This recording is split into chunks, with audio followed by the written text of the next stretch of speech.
Welcome to Study Unscripted. Myself Saket, and in this lecture we are going to start a new chapter that is from the organic portion, and its name is Haloalkane and Haloarenes. So let's get started with this chapter. So first of all, ये chapter total 30 pages का है जो कि NCERT से है. So we are going to see line to line, her word को देखेंगे, and this is important because organic के सारे क्वेश्चन यहीं से फ्रेम होने वाले हैं from the NCERT book only. So let's get started with the heading only. So what do mean by the haloalkane and haloarenes. So first of all जो चीज़ को याद रखो, जो हेलोअल्केन्स होंगे उसमें जो हेलोजन एटम्स होते हैं वो sp3 अटैच्ड होते हैं, कार्बन से अटैच होते हैं जो कि sp3 होता है. और जो हेलोअरीन्स होते हैं इसमें जो हेलोजन एटम्स होते हैं that is attach to the sp2 carbon, और इसमें एरोमेटिक साइक्लिक रिंग होता है उस कार्बन का. सो this was the heading. So now let's see the text portions.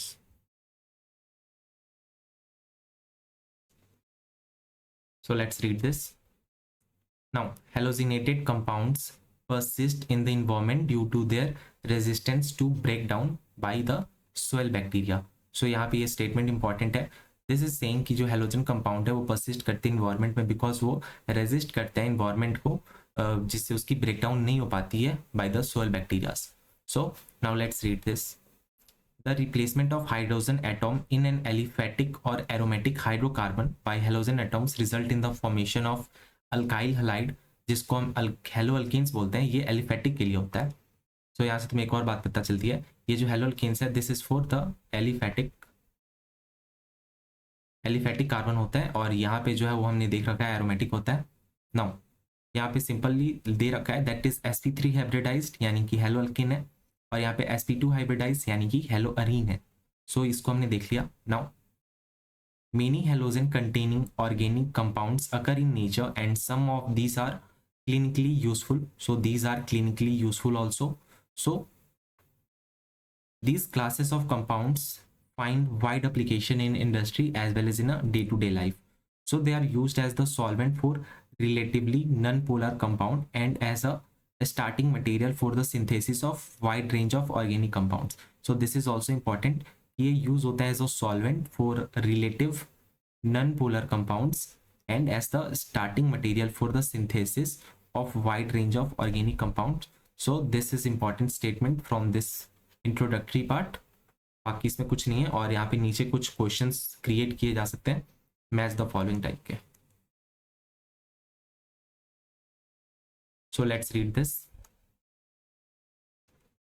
यहाँ पे जो है क्लोरीन कंटेनिंग एंटीबायोटिक जिसका नेम है क्लोरोमफेनिकॉल, which is produced by the microorganisms is very effective for the treatment of typhoid fever. Now बस तुम इसको सुनते चलो, मैं इसको भी समराइज कर दूंगा. Our body produces iodine containing hormone that is called thyroxine, and this is helping in the deficiency of which causes the goiter.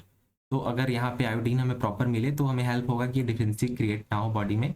Now the third one, synthetic halogen compound that is the chloroquine used in the treatment of malaria, and this was also used in the treatment of coronavirus because उसमें कोई medication prepared नहीं थी. So this was also used chloroquine. ठीक है. Now halothane is used as an anesthetic during the surgery.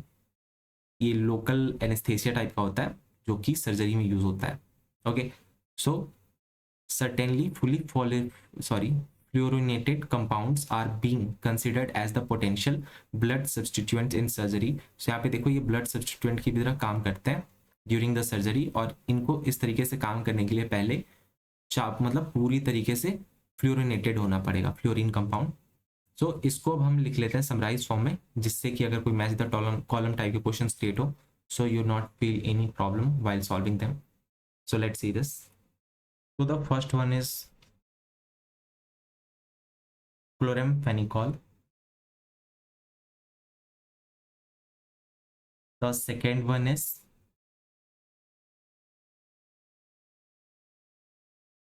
thyroxine, which is produced by our body. Now the third one is chloroquine.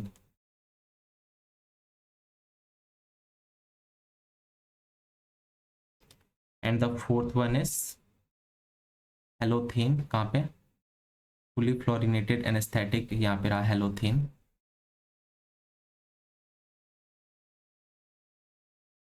और जो fifth one है, बस यहाँ पे बस इतना लिखो, fully fluorinated. So these are the key points. Now अब इसको जब तुम देखोगे तो तुम्हें याद आना चाहिए कि इसको हमने क्यों लिखा है यहाँ पे। सो अगेन से दिस, यहाँ पे जो क्लोरमफेनिकॉल है that is chlorine containing antibiotic produced by the micro organisms, और ये बहुत ज़्यादा इफेक्टिव होता है for the treatment of typhoid. ठीक है, यहाँ पे लिख लो बस टाइफॉइड के लिए। और ये जो थायरॉक्सिन है, so this thyroxine was produced because जो हमारा बॉडी होता है उसको आयोडीन चाहिए होता है, और जो आयोडीन होता है उसकी वजह से ये थायरॉक्सिन बनता है। और अगर ये आयोडीन की कमी हो जाए तो ये हार्मोन नहीं क्रिएट हो पाएगा, and because of this goitre एक कंडीशन होता है जो कि तुमने बायोलॉजी में देखा है, वो क्रिएट होता है। Then the next is the chloroquinine, ये मलेरिया से रिलेटेड है। सो बस कीप इन माइंड ये कि सिंथेटिक हेलोजन कंपाउंड होता है, यहाँ पे बस लिखो सिंथेटिक एक्स कंपाउंड यानी कि halogen compound. Now the next one is that is the halothane. This is used as anaesthesia में यूज होता है, यहाँ पे लिख लो एनेस्थेटिक लिख लो बस। और ये जो फुली फ्लोरिनेटेड है, this has the potential to be used as the blood during surgery.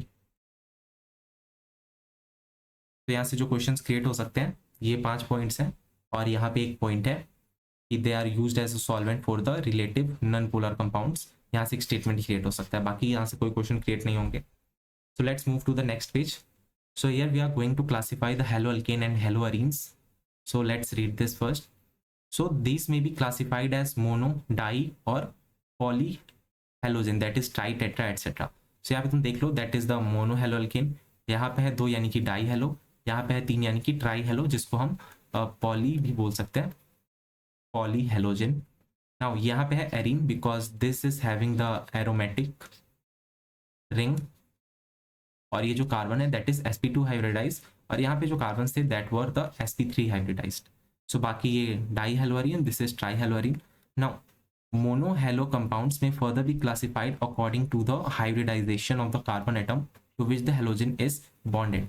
सो यहाँ पे तो हमने देखा मोनो, पॉली, ट्राई, डाई जो भी था, बट ये जो क्लासिफिकेशन है ये बेस्ड है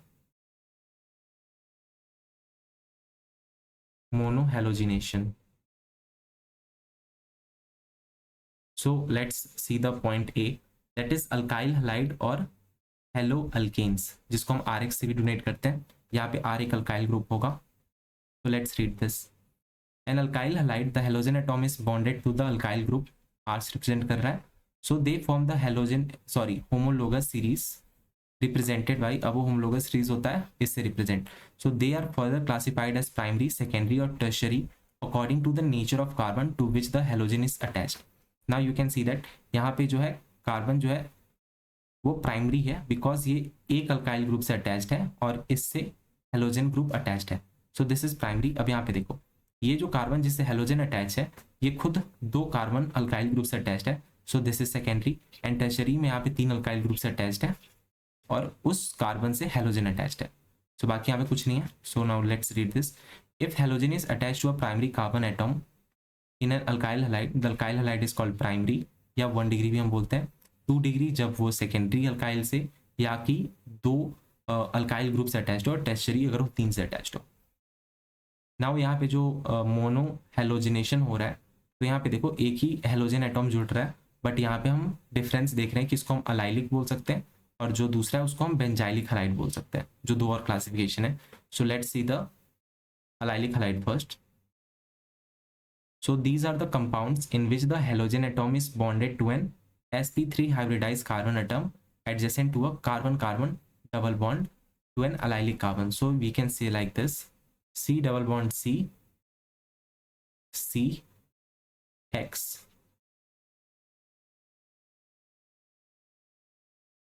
So this is the common formula जिससे तुम देख के पता कर सकते हो, and this is also a PYQ of NEET examination. So this is the allylic form. यहाँ पे जो ये कार्बन है देखो यहाँ पे क्या बोला था, these are the compounds in which the halogen atom is bonded to an, this halogen atom is bonded to an sp3 hybridized carbon। यहाँ पे होगा एक कार्बन, दूसरा सॉरी एक हाइड्रोजन, दूसरा हाइड्रोजन, तीसरा हाइड्रोजन और ये चौथा सिग्मा बॉन्ड। तो कह सकते हो 4 सिग्मा बॉन्ड, यानी कि ये sp3 है। तो ये जो sp3 है उसके बगल में एडजेसेंट में क्या है, एक डबल बॉन्ड है। यहाँ पे देखो adjacent to a carbon carbon double bond, so this is the allylic carbon. Now यहाँ पे एरोमेटिक सॉरी यहाँ पे हम एक साइक्लिक फॉर्म में देख रहे हैं एलाइलिक को। तो यहाँ पे देखो again C double bond C है, उसके बगल वाला जो कार्बन है उससे ये अटैच्ड है halogen, and this carbon again it is sp3 hybridize, so keep in mind. Now, benzylic halides. These are the compounds in which the halogen atom is bonded to an sp3 hybridized carbon atom attached to a aromatic ring. So it is known as a benzylic halide. अब यहाँ पे देखो खुद, first of all this is a benzene group. Also this is aromatic. But this is the halogen जो है this is attached to a sp3 hybridized carbon. Okay. सो यहाँ पे देखो दिस कार्बन और दिस कार्बन इसके बीच में डबल बॉन्ड, उसके एडजेसेंट वाले कार्बन से ये अटैच्ड है। So this is a type of bond that is known as the benzylic halides. Okay, तो यहाँ पे बस यही खास बात है कि दैट इज एरोमेटिक, और जो हमने अलाइलिक देखा था यहाँ पे जो रिंग था, जो साइक्लिक रिंग था, this was not aromatic, so keep in mind this was not aromatic. और ये जो कॉमन इसका स्ट्रक्चर है जिसको तुम देख के पता लगा सकते हो कि दिस इज अलाइलिक और नॉट। और जब तुम्हें बेंजाइलिक का पता लगाना हो सीधा देखो कि ये बेंजीन रिंग है, यहाँ पे एरोमेटिक होगा, जो बाकी कार्बन्स होंगे वो सारे sp2 होंगे, बट जिससे जो हेलोजन अटैच हो रहा है वो sp3 होना चाहिए। Now in the second example यहाँ पे तुम देखो, यहाँ पे एक कार्बन होगा, इस कार्बन से हेलोजन अटैच्ड है, again this carbon is sp3 hybridized, एक सिग्मा, दो सिग्मा, तीन सिग्मा, चार सिग्मा, सो चार sigma bond, so this is sp3 and this is again a aromatic benzic sorry benzylic ring, so we can say that कि ये again एक benzylic halide है। Okay, बस यहाँ जो कार्बन जिससे ये अटैच्ड है वो एक टर्शरी कार्बन है, बिकॉज वो तीन अल्काइल ग्रुप से अटैच्ड है, क्योंकि दोनों तरफ उसके दो अल्काइल ग्रुप है और एक तरफ उसके पास एक बेंजीन रिंग है। सो अब देखते हैं कंपाउंड्स कंटेनिंग sp2c(x) बॉन्ड, यानी कि यहाँ पे हम विनाइलिक की बातें करने वाले हैं, बिकॉज यहाँ पे ये directly C double bond C से अटैच्ड होगा, और यहाँ पे जो कार्बन जिससे वो अटैच हो रहा है that is sp2। So now let's read this, उसको हम बोलते हैं vinylic halide,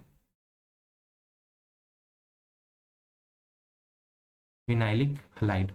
So these are the compounds in which the halogen atom is bonded to sp2 hybridized atom of carbon carbon double bond। अब यहाँ पे देखो C double bond C, अब इसको देखो C, यहाँ पे भी होगा एक C डबल बॉन्ड C के साथ अटैच्ड है एक halogen.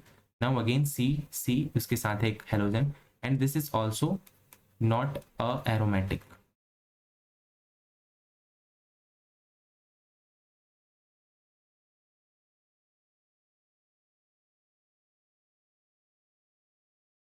Now let's see the point B, that is the aryl halide. Now these are the compound in which the halogen atom is directly bonded to the sp2 hybridized carbon atom in an aromatic ring. So first of all this is aromatic, this is sp2 also, यहाँ पे conjugation भी है।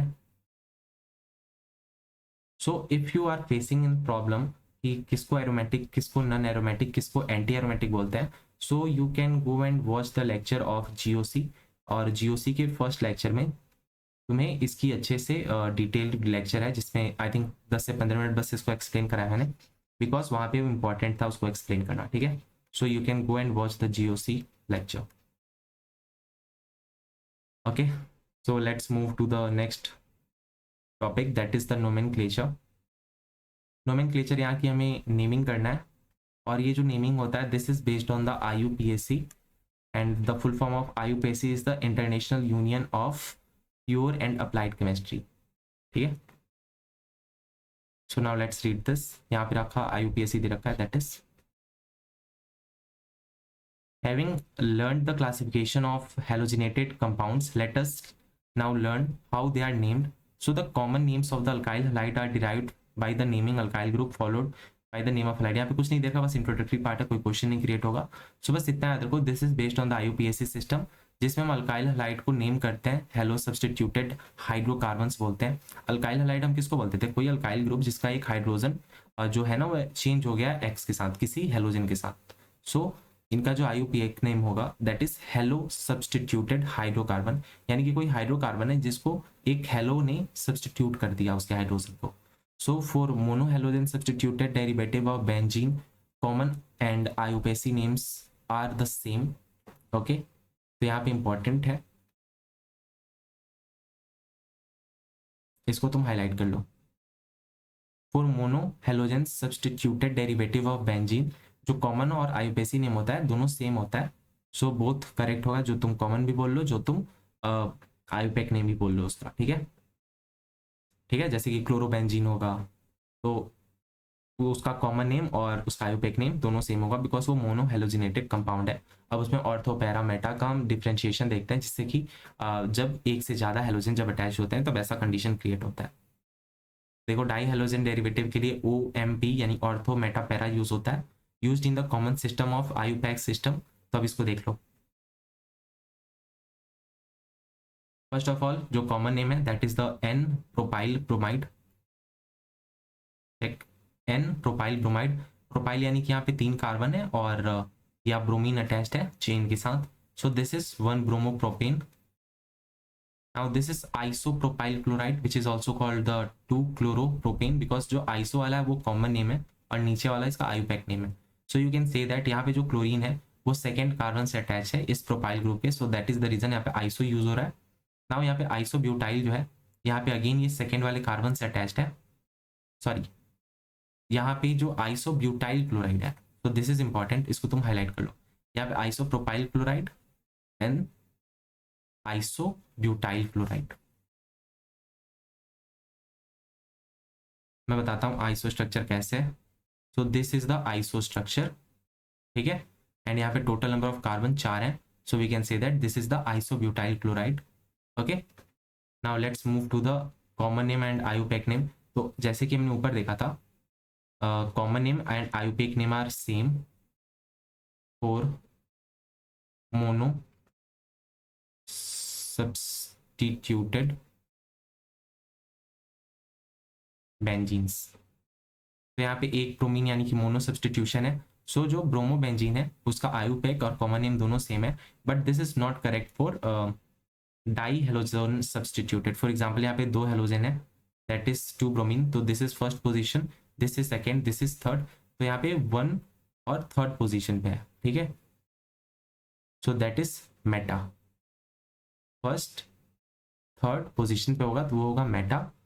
और यहाँ पे एक symmetric है that is ट्राइब्रोमोबेंजीन, because यहाँ पे एक सिमेट्री एग्जिस्ट कर रहा है. खुद देखो, अगर तुम इसको करो तो ऐसा 120 डिग्री का एक तो काफ़ी स्टेबल यहाँ पे कंपाउंड क्रिएटेड है. So that is 135 tribromobenzene. So if it is saying कि सिमेट्रिक ट्राइब्रोमोबेंजीन का स्ट्रक्चर क्या होगा, so you have to keep in mind कि उसका स्ट्रक्चर क्या होगा, because it is given in the NCERT. और ये जो SYM है ये शॉर्ट फॉर्म बहुत बच्चे मिस कर देंगे. सो अगर ये क्वेश्चन क्रिएट होता है so you might get a higher edge. ठीक है, और यहाँ पे तो सिर्फ इसने मेटा को दे रखा है. सो लेट्स सी कि ऑर्थो और पैरा क्या होता है.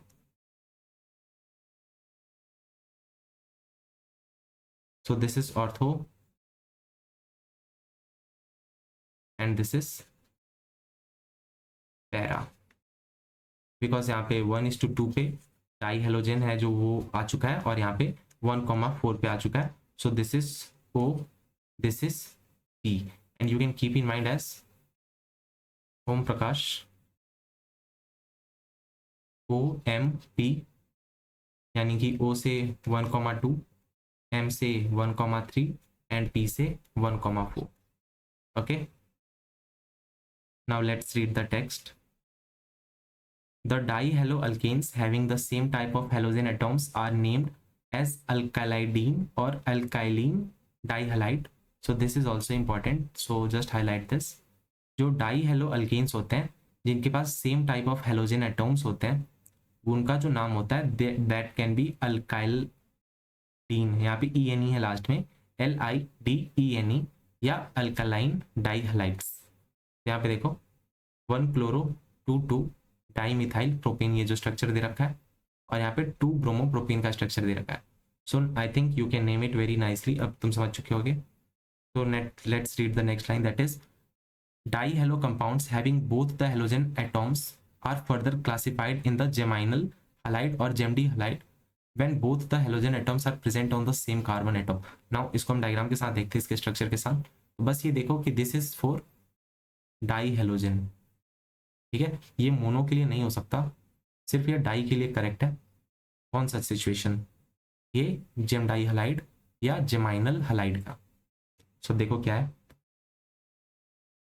This is the gem di halide, because यहाँ पे जो दो हेलोजन एटॉम्स है दैट आर सिचुएटेड या placed on the same carbon, और यहाँ पे है that is the vic dihalide, means यहाँ पे जो दो हेलोजन के जो एटॉम्स है that is chlorine, this are situated on the adjacent carbon. So यहाँ पे जो विसिनल हलाइड होता है that is also called the vic डाइहालाइड। So when halogen atoms are present on the adjacent carbon atom in common names system, gem dihalide are named as the alkylidene dihalide and the weak dihalide are named as the alkyline dihalide. In IUPAC system they are named as dihaloalkanes.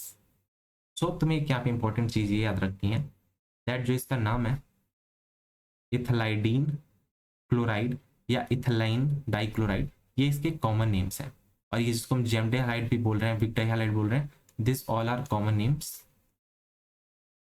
ठीक है। तो इनका IUPAC name है that is 1,1 dichloroethane and 1,2 dichloroethane. तो इसको जैसे देखो IUPAC के बारे में हमने बहुत अच्छे से देखा था nomenclature in the GOC lecture only. So if you haven't watch, पहले जाके GOC का तीनों लेक्चर कंप्लीट करो, then you will get the better understanding of this chapter. So now let's see the table 6.1, common and IUPAC name of some halides. So the first one that is secondary butyl chloride which is also known as a 2-chlorobutane। तो पहले हम इसको इसका structure draw दे करके देखते हैं। पहली बात, जब ये सेकेंडरी टर्म यूज हो रहा है in the common name, so you can say that जो हेलोजन एटॉम है that is attach to a secondary carbon. So first of all यहाँ पे कितने कार्बन हैं, दैट इज ब्यूटाइल, यानी कि यहाँ पे होंगे 4 carbon, okay, and that chloride is attach to the secondary carbon. तो तुम कह सकते हो कि ये अपना एक सेकेंडरी कार्बन है, ठीक है। तो यहाँ पे कोई क्लोराइड अटैच्ड होगा बिकॉज ये जिस कार्बन से अटैच्ड है वो खुद 2 कार्बन से अटैच्ड है। So this is a secondary, and जो इसका आयुपेक नेम है that is 2-chlorobutane, that is 1 2 3 4 and that is 2-chlorobutane।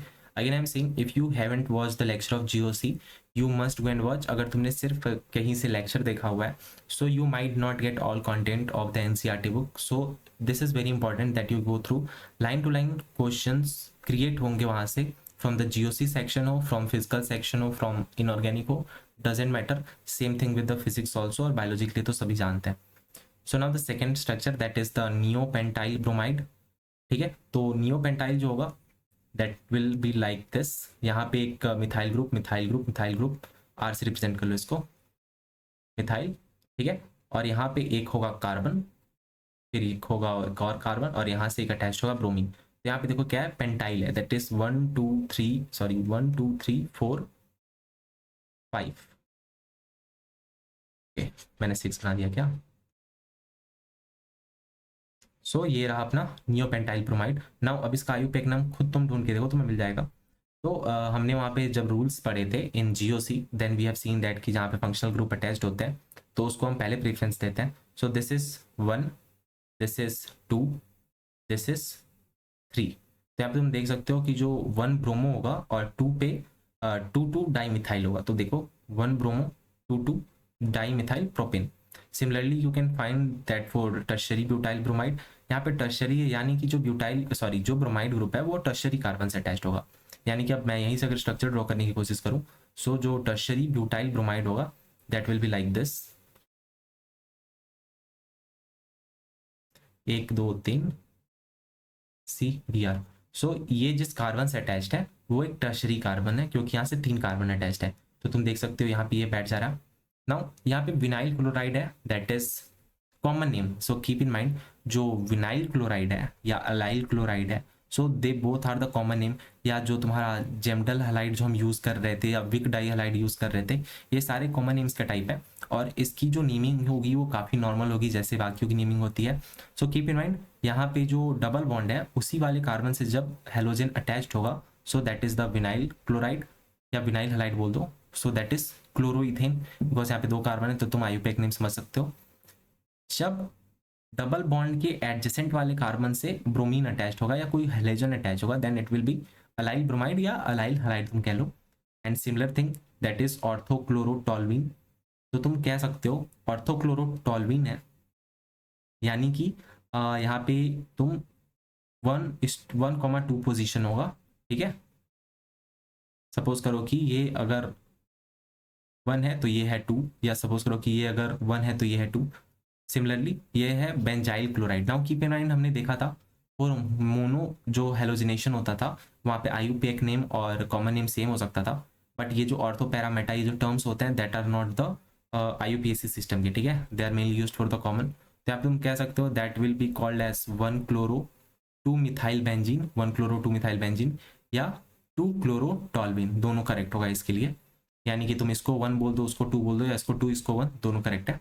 Now this is benzyl chloride, this is also a common name, और इसका जो आईयूपीएक नेम है that will B chlorophenyl methane.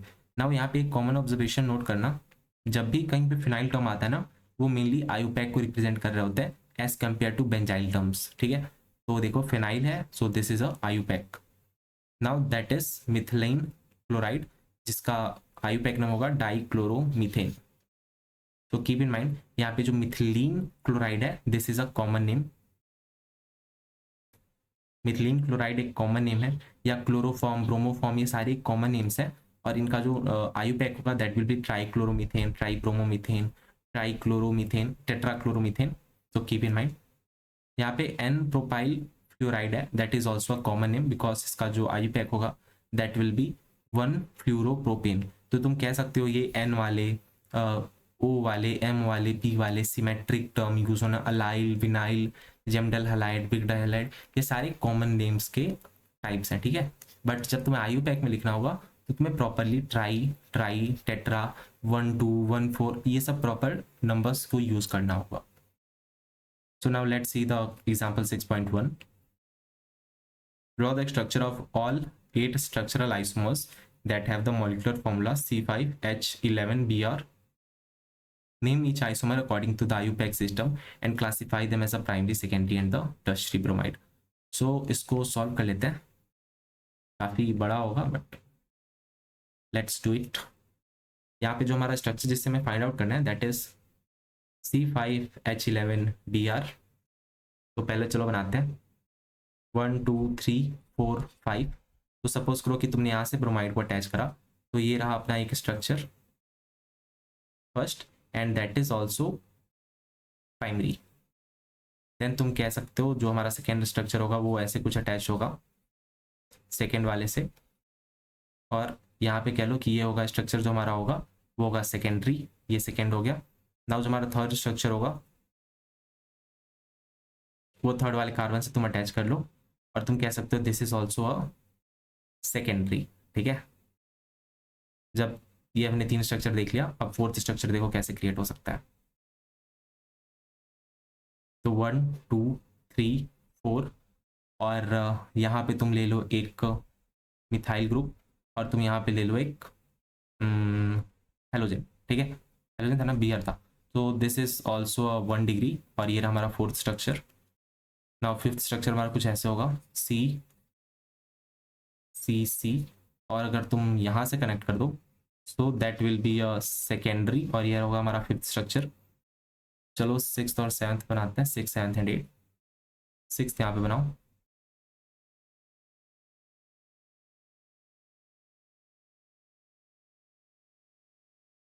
तुम अगर यहाँ से ब्रोमीन को अटैच करो तो that will be a tertiary structure, ठीक है, क्योंकि ये 3 कार्बन से अटैच्ड है, टर्शरी। ये होगा हमारा सिक्स्थ स्ट्रक्चर। अब हम देखते हैं हमारा सेवन्थ स्ट्रक्चर कौन सा होगा।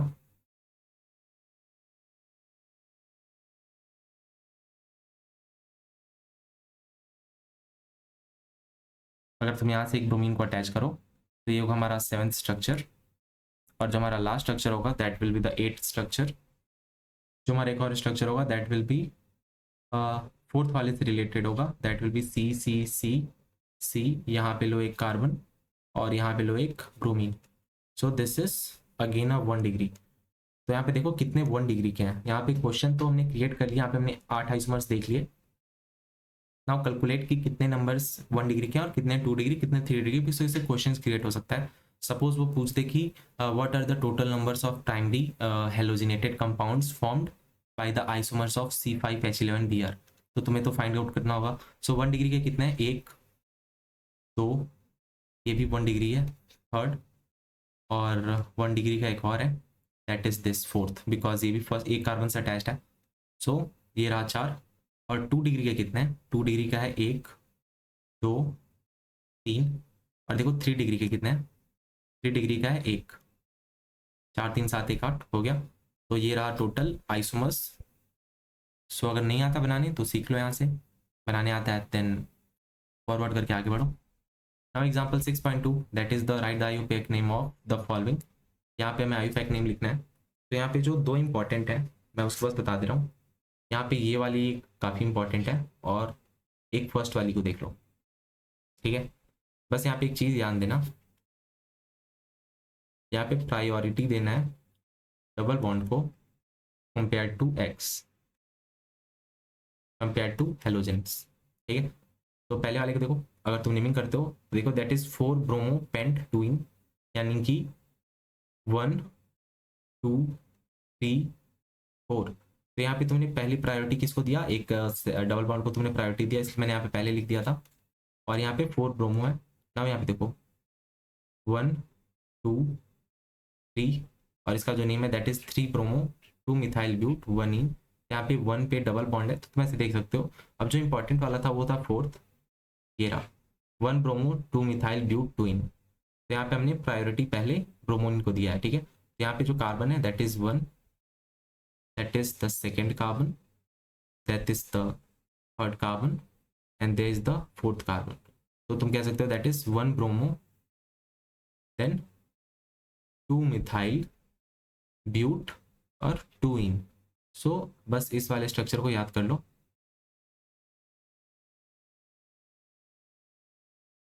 ठीक है, because this is important. So you might be thinking कि यहाँ पे पहले हमने ब्रोमीन को क्यों लिया, बाकी में हमसे क्यों नहीं हो रहा था। यहाँ पे हमने पहले ब्रोमीन को लिया बिकॉज अगर तुम लेफ्ट टू राइट आते या राइट टू लेफ्ट जाते, ऊपर नीचे या नीचे ऊपर कहीं से आते, तो तुम्हारा जो ये डबल बॉन्ड है वो सेकंड कार्बन पे आ रहा था, दैट इज 1 2 इधर से भी और 1 2 इधर से भी।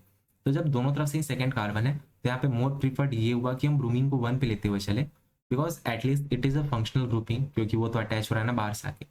तो उस कंडीशन में हम ब्रोमीन को फर्स्ट ले लेते हैं। बट जहाँ पे भी हमें डबल बॉन्ड पहले आए, फॉर एग्जांपल ये जो फर्स्ट था, यहाँ पे ये फर्स्ट कार्बन से अटैच था, सॉरी सेकेंड कार्बन से ही अटैच था जो ये डबल बॉन्ड था।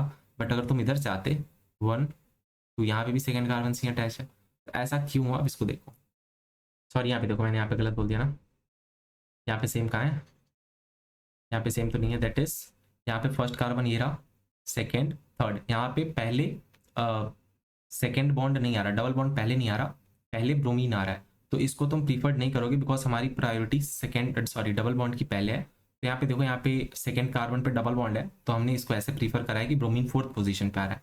बट इन 4th क्वेश्चन यहाँ पे हम दोनों साइड से जब देखते हैं तो जो डबल बॉन्ड है वो सेकेंड पोजिशन पे ही आ रहा है, तो हम फंक्शनल ग्रुप को भी एक हल्की सी प्रायोरिटी दे रहे हैं कि चलो तू पहले आ जा। So that is the reason यहाँ पे 1 ब्रोमो 2 मिथाइल ब्यूट 2 इन है, बाकियों में ब्रोमीन को प्रायोरिटी हम पहले नहीं दे रहे हैं बिकॉज हमारी प्रायोरिटी है डबल बॉन्ड, ठीक है। तो in 4th question also we are saying that कि हमारी प्रायोरिटी तो डबल बॉन्ड ही है, ठीक है। बट प्रॉब्लम ये रही है कि दोनों साइड से दोनों का जो डबल बॉन्ड का पोजीशन है वो सेम है, देन इन दिस सिचुएशन हमने ब्रोमीन को पहले ले लिया, बाकी ऐसा कुछ अलग नहीं है। So this is important question, question number 4 of example 6.2। Keep in mind, इसको तुम कर लो हाईलाइट, ठीक है। Now let's move to the next portion, that is topic 6.3 nature of CX bond. So first read this, then we will summarize. Halogen atoms are more electronegative than the carbon. यहाँ पे देख सकते हो halogen के पास partial negative charge है और carbon के पास पार्शियल पॉजिटिव चार्ज है। Therefore carbon and halogen atoms of alkyl halide this is polarised. और पोलराइज्ड के पीछे क्या रीजन है? Electronegativity difference.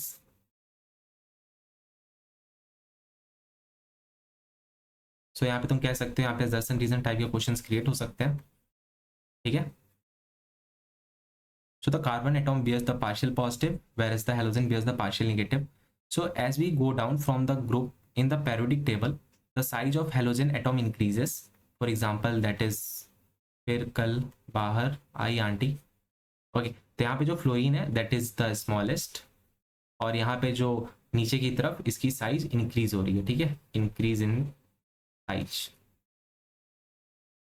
So fluorine atom is the smallest and the iodine atom is the largest. तो यहाँ पे तुम्हें ध्यान देना है, आयोडीन को हमने लार्जेस्ट बोला है, फ्लोरीन को स्मॉलेस्ट बोला है, ठीक है।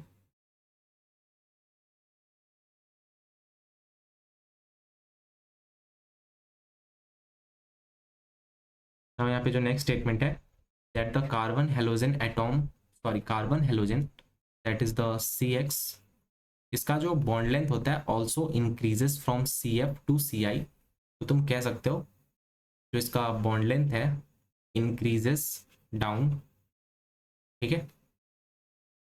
तो दिस इज इंपॉर्टेंट। यहाँ पे ये क्या बोल रहे हैं, ये एक सीरीज बता रहा है तो इसको हम लिख लेते हैं, ठीक है। So this is about the bond length, because इस टाइप के क्वेश्चंस क्रिएट हो सकते हैं वेरी इजीली। तो बॉन्ड लेंथ जो होगा वो सबसे हाईएस्ट किसके लिए होगा, सी आई के लिए। उसके बाद जो सेकेंड हाईएस्ट होगा that will be for C B R, फिर जो होगा वो सी सी एल के लिए होगा, फिर जो होगा सी एफ के लिए होगा, फिर कल बाहर है, ठीक है।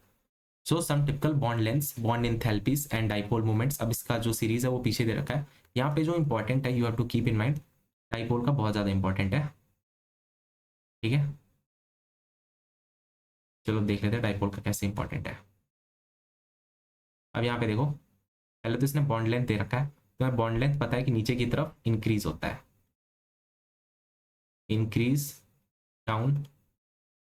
Now this is the bond enthalpy and you know that कि जो बॉन्ड लेंथ होता है that is inverse of bond enthalpy.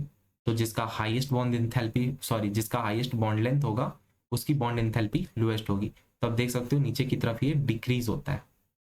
Now यहाँ पे जो इंपॉर्टेंट है that is for the dipole movement, because यहाँ पे डाइपोल मूवमेंट में टोटली सीरीज उल्टी है, और यहाँ पे जो सबसे हाईएस्ट है that is for R C L, then for R F, then R B R, then R आई।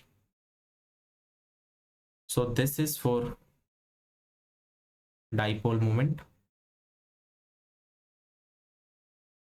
जिसकी यूनिट होती है दैट इज एवाई। सो इस सीरीज को तुम्हें याद रखना है, this is very very important. और ये तो तुम्हें पता है, तुम इसको रिलेट करके फाइंड आउट कर सकते थे, बट यहाँ पे एक्सेप्शन है। सो जहाँ पे एक्सेप्शन है तो वहाँ पे इंपॉर्टेंस है उसकी। So now let's see the next next topic that is the method of preparation of halo alkanes. So यहाँ पे हम डिफरेंट मेथड्स देखेंगे जिससे कि हेलो अल्केन्स को प्रिपेयर कर सकते हैं। Halo alkanes you know that is the sp3 से अटैच वाला halogen compound. So the hydroxyl group of an alcohol is replaced by the halogen on the reaction with the concentrated halogen acid. So यहाँ पे रहा first, यहाँ पे जो OH है हाइड्रोक्सिल ग्रुप वो रिप्लेस्ड होगा हेलोजन से, और यहाँ पे हमें क्या यूज हो रहा है, concentrated halogen acid ZnCl2। So we can write this is nothing but the concentrated halogen acid. Now phosphorus halide और थायोनील क्लोराइड, तो यहाँ पे कंसंट्रेटेड हेलोजन एसिड के साथ साथ फॉस्फोरस हलाइड या थायोनील क्लोराइड भी हो सकता है। तो इसके लिए यहाँ पे देखो तुम, यहाँ पे एक रिएक्शन दे रखा है, ये रहा 1 2 3 4 5, ये रहा 6, ये रहा 4, ये रहा 3, ये रहा 2। तो यहाँ पे देखो ये जो रिएक्शन है ये हो रहा है थायोनील क्लोराइड के साथ, और यहाँ पे this is best reaction because यहाँ पे जो SO2 है वो भी गैस इंक्लूड जाता है और यहाँ पे जो HCl है RCl हमें मिल जाता है, ठीक है। एंड यहाँ पे जो हो रहा है ये फॉस्फोरस के साथ रिएक्ट कर रहे हैं, यहाँ पे एक फॉस्फोरस होगा और एक हेलोजन होंगे X2। So this is the phosphorus halide, यहाँ पे फॉर्मेशन होगा, यहाँ पे PCl5 है और जहाँ पे PCl5 बने तुम यहाँ पे याद कर लो PCl5 के साथ POCl3 मिलता है और जहाँ पे PCl3 रहता है यहाँ, सपोज यहाँ पे PCl3 रहता तो यहाँ पे हमें H3PO3 मिलता है। So this is also very important because यहाँ पे तुम ऑक्सीडेशन नंबर फाइंड आउट कर सकते हो। फॉर एग्जाम्पल यहाँ पे जो फॉस्फोरस का जो ऑक्सीडेशन नंबर है दैट इज +3 और यहाँ पे है ऑक्सीडेशन नंबर दैट इज +5। तो यहाँ पे जब तुम POCl3 में देखोगे तो यहाँ पे अगेन +5 ऑक्सीडेशन है और इन दिस सिचुएशन ऑल्सो यहाँ पे +3 ऑक्सीडेशन है। सो तुम इस तरीके से इसको देख सकते हो। बाकी यहाँ पे अल्कोहल का रिएक्शन हो रहा है दैट इज NaBr और H2SO4 के साथ, तो यहाँ पे RBr की फॉर्मेशन हो रही है और NaHSO4 सोडियम हाइड्रोजन सल्फेट बाहर चला जा रहा है। तो now let's read the topic.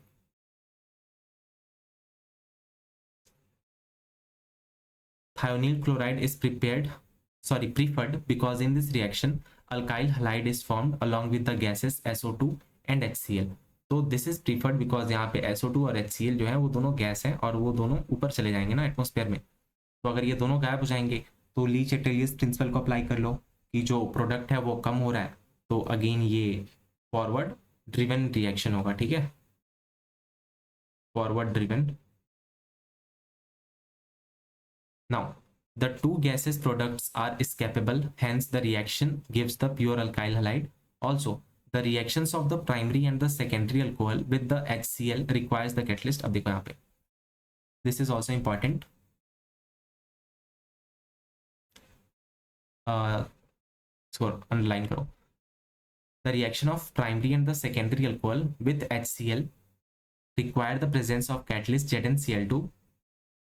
With tertiary alcohol, this reaction is conducted by simply shaking the alcohol with the concentrated HCl at the room temperature। तो यहाँ पे जो इसको हटा दो, इसको तो हमने नीचे देख लिया रिएक्शन में। तो यहाँ पे ये जो ZnCl2 रिक्वायर्ड है only for 1 degree and 2 degree alcohols but not for 3 degree ROH। Now constant boiling with HBr at 48% is used for preparation of the alkyl bromide। Okay, तो ये भी एक इम्पॉर्टेंट है, इसको भी हाईलाइट करो। यहाँ पे स्टेटमेंट के क्वेश्चन काफ़ी ज़्यादा क्रिएट हो सकते हैं इस पैराग्राफ से। नाउ यहाँ पे अब गुड यील्ड ऑफ RI के बारे में दे रखा है, may be obtained by heating the alcohol with the sodium या potassium iodide at 95% orthophosphoric acid. So यहाँ पे अगेन इसको कर लो बिकॉज ये रिएक्शन नहीं दे रखा। RI का जो प्रिपरेशन है वो बेस्ट होगा विद द सोडियम या पोटेशियम NaKI के साथ, जहाँ पे 95% ऑर्थोफॉस्फोरिक एसिड की हम यूज कर रहे होंगे, ठीक है। The order of reactivity of alcohol in the given halide is given hello acid is 3, 2, 1 and the यहाँ पे देखो order of reaction of ROH that is 3 degree, then 2 degree, then 1 degree। now phosphorus tribromide जो है that is PX3 and जो triiodide है are generally generated in C2 produced in the reaction mixture by the reaction of red phosphorus with bromine and iodine respectively। ठीक है, तो अब तुम इस रिएक्शन को देख लो। यहाँ पे जो रेड फॉस्फोरस के साथ अगर तुमने हैलोजन में ब्रोमीन या आयोडीन को लिया तो तुम कह सकते हो ये वाली सिचुएशन जो है इन C2 रिलेटेड होगी बिकॉज यहाँ पे जो इन C2 में प्रोडक्शन होगा किसका, ट्राई आयोडाइड या ट्राई ब्रोमाइड का जो फॉर्मेशन होगा और यहाँ पे हम रेड फॉस्फोरस का यूज़ कर रहे होते हैं। तो बस इसको दिमाग में रख लो इस रिएक्शन को, ठीक है। पहले इस पैरा को हम कंप्लीट करते हैं, देन इसको अगेन हम एक्सप्लेन करेंगे, ठीक है, समझेंगे कि ये कैसे हो रहा है। तो the preparation of alkyl chloride यानी कि RCl is carried out by either by passing, यहाँ पे एक और रिएक्शन है, dry hydrogen chloride through the solution of alcohol by heating the mixture of alcohol and concentrated aqueous halogen acid. तो the above methods are not applicable for the preparation of aryl halide. तो ये aromatic sp2 attached halogens के लिए नहीं है, ठीक है, aryl के लिए नहीं है ये जो मेथड्स है। अब इसके पीछे जो रीजन है, यहाँ पे स्ट्रॉन्ग बॉन्डिंग इसके पीछे की रीजन पता चलती है, ठीक है, because the carbon oxygen bond in the phenols has the high partial double bond character and it is difficult to break being stronger than the single bond, ठीक है। तो बस इसको एक बार और एक्सप्लेन करके देख लेते हैं, टोटल इसको समराइज कर लेते हैं। तो बस इसको समझते हुए चलो, जो हमारा फर्स्ट जो था, इसको अब देखो एनसीईआरटी के हिसाब से तो हमने पैरा को पढ़ लिया, but now it is important to understand the reactions. तो जो ये फर्स्ट वाला रिएक्शन जो है, that is called the Lucas reagent test, ठीक है, ल्यूकास रिएजेंट टेस्ट। तो यहाँ पे जो ZnCl2 है, this act as a catalyst, बस कीप इन माइंड यहाँ पे HCl एक्ट नहीं करता है as a catalyst, ZnCl2 act करता है एज अ कैटलिस्ट। और यहाँ पे जो ऑर्डर ऑफ रिएक्शन होता है ये होता है जो 3 डिग्री होता है, बस जस्ट बाई शेकिंग ये हो जाता है, और बाकी जो इन दो में है हमें ऐड करना पड़ता है HCl और ZnCl2 जो भी होता है। नाउ यहाँ पे जो हमने टर्म यूज करा था, यहाँ पे देखो PX3 रेड फॉस्फोरस के साथ H2 को हम लगा रहे थे जिसमें ब्रोमीन I2, तो ये जो इन सीटू जो जनरेशन हो रहा था वो किसका जनरेशन हो रहा था, सपोज करो PBr3 या PI3 की जो जनरेशन हो रही थी वो हम कह सकते थे कि वो इन सीटू हो रही थी, ठीक है। फिर ये जो 6th वाला रिएक्शन है इसको हम डार्जेंस प्रोसेस बोलते हैं। नाउ इन दिस प्रोसेस अब देखो यहाँ पे जो रिएक्शन होता है, यहाँ पे SO2 और HCl जो होता है वो स्केपेबल होते हैं, वो स्केप कर जाते हैं, ओके।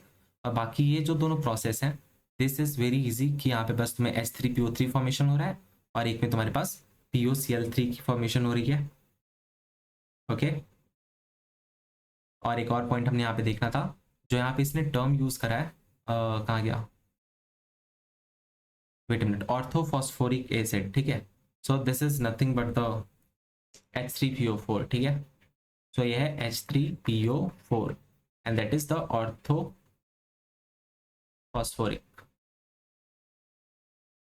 ठीक है। तो हमने इसको देख लिया, अच्छे से समझ लिया। नाउ यहाँ पे जो इसने लास्ट वाला बोला था बस ये था कि सपोज करो कोई फिनॉल है और यहाँ पे कुछ रिएक्शन होना है इन सारे रिएक्शंस के जैसे, तो यहाँ पे जो पार्शियल डबल बॉन्ड कैरेक्टर की वजह से C और O के बीच में ये जो बॉन्ड है ना, this is very difficult to break and this is the reason जो अराइल के साथ ये रिएक्शन जो ऊपर वाले दे रखे हैं वो पॉसिबल नहीं हो पाते। सो बस हमने ये देख लिया, समझ लिया टोटल, ठीक है। Now let's move to the topic 6.4.2। So यहाँ पे फ्रॉम हाइड्रोकार्बन से हमें क्रिएट करना है हेलो अल्केन्स को। सो दैट इज जो पॉइंट 1 है, that is from alkanes by free radical halogenation. तो यहाँ पे हमें फ्री रेडिकल यूज करना है, यानी कि एक इलेक्ट्रॉन इन्वॉल्व होगा, ठीक है। फ्री रेडिकल को भी हमने देखा था इन GOC ओनली, फ्री रेडिकल कैसे होता है, यहाँ पे होमोलोगस होता है ना, इसलिए फ्री रेडिकल होता है।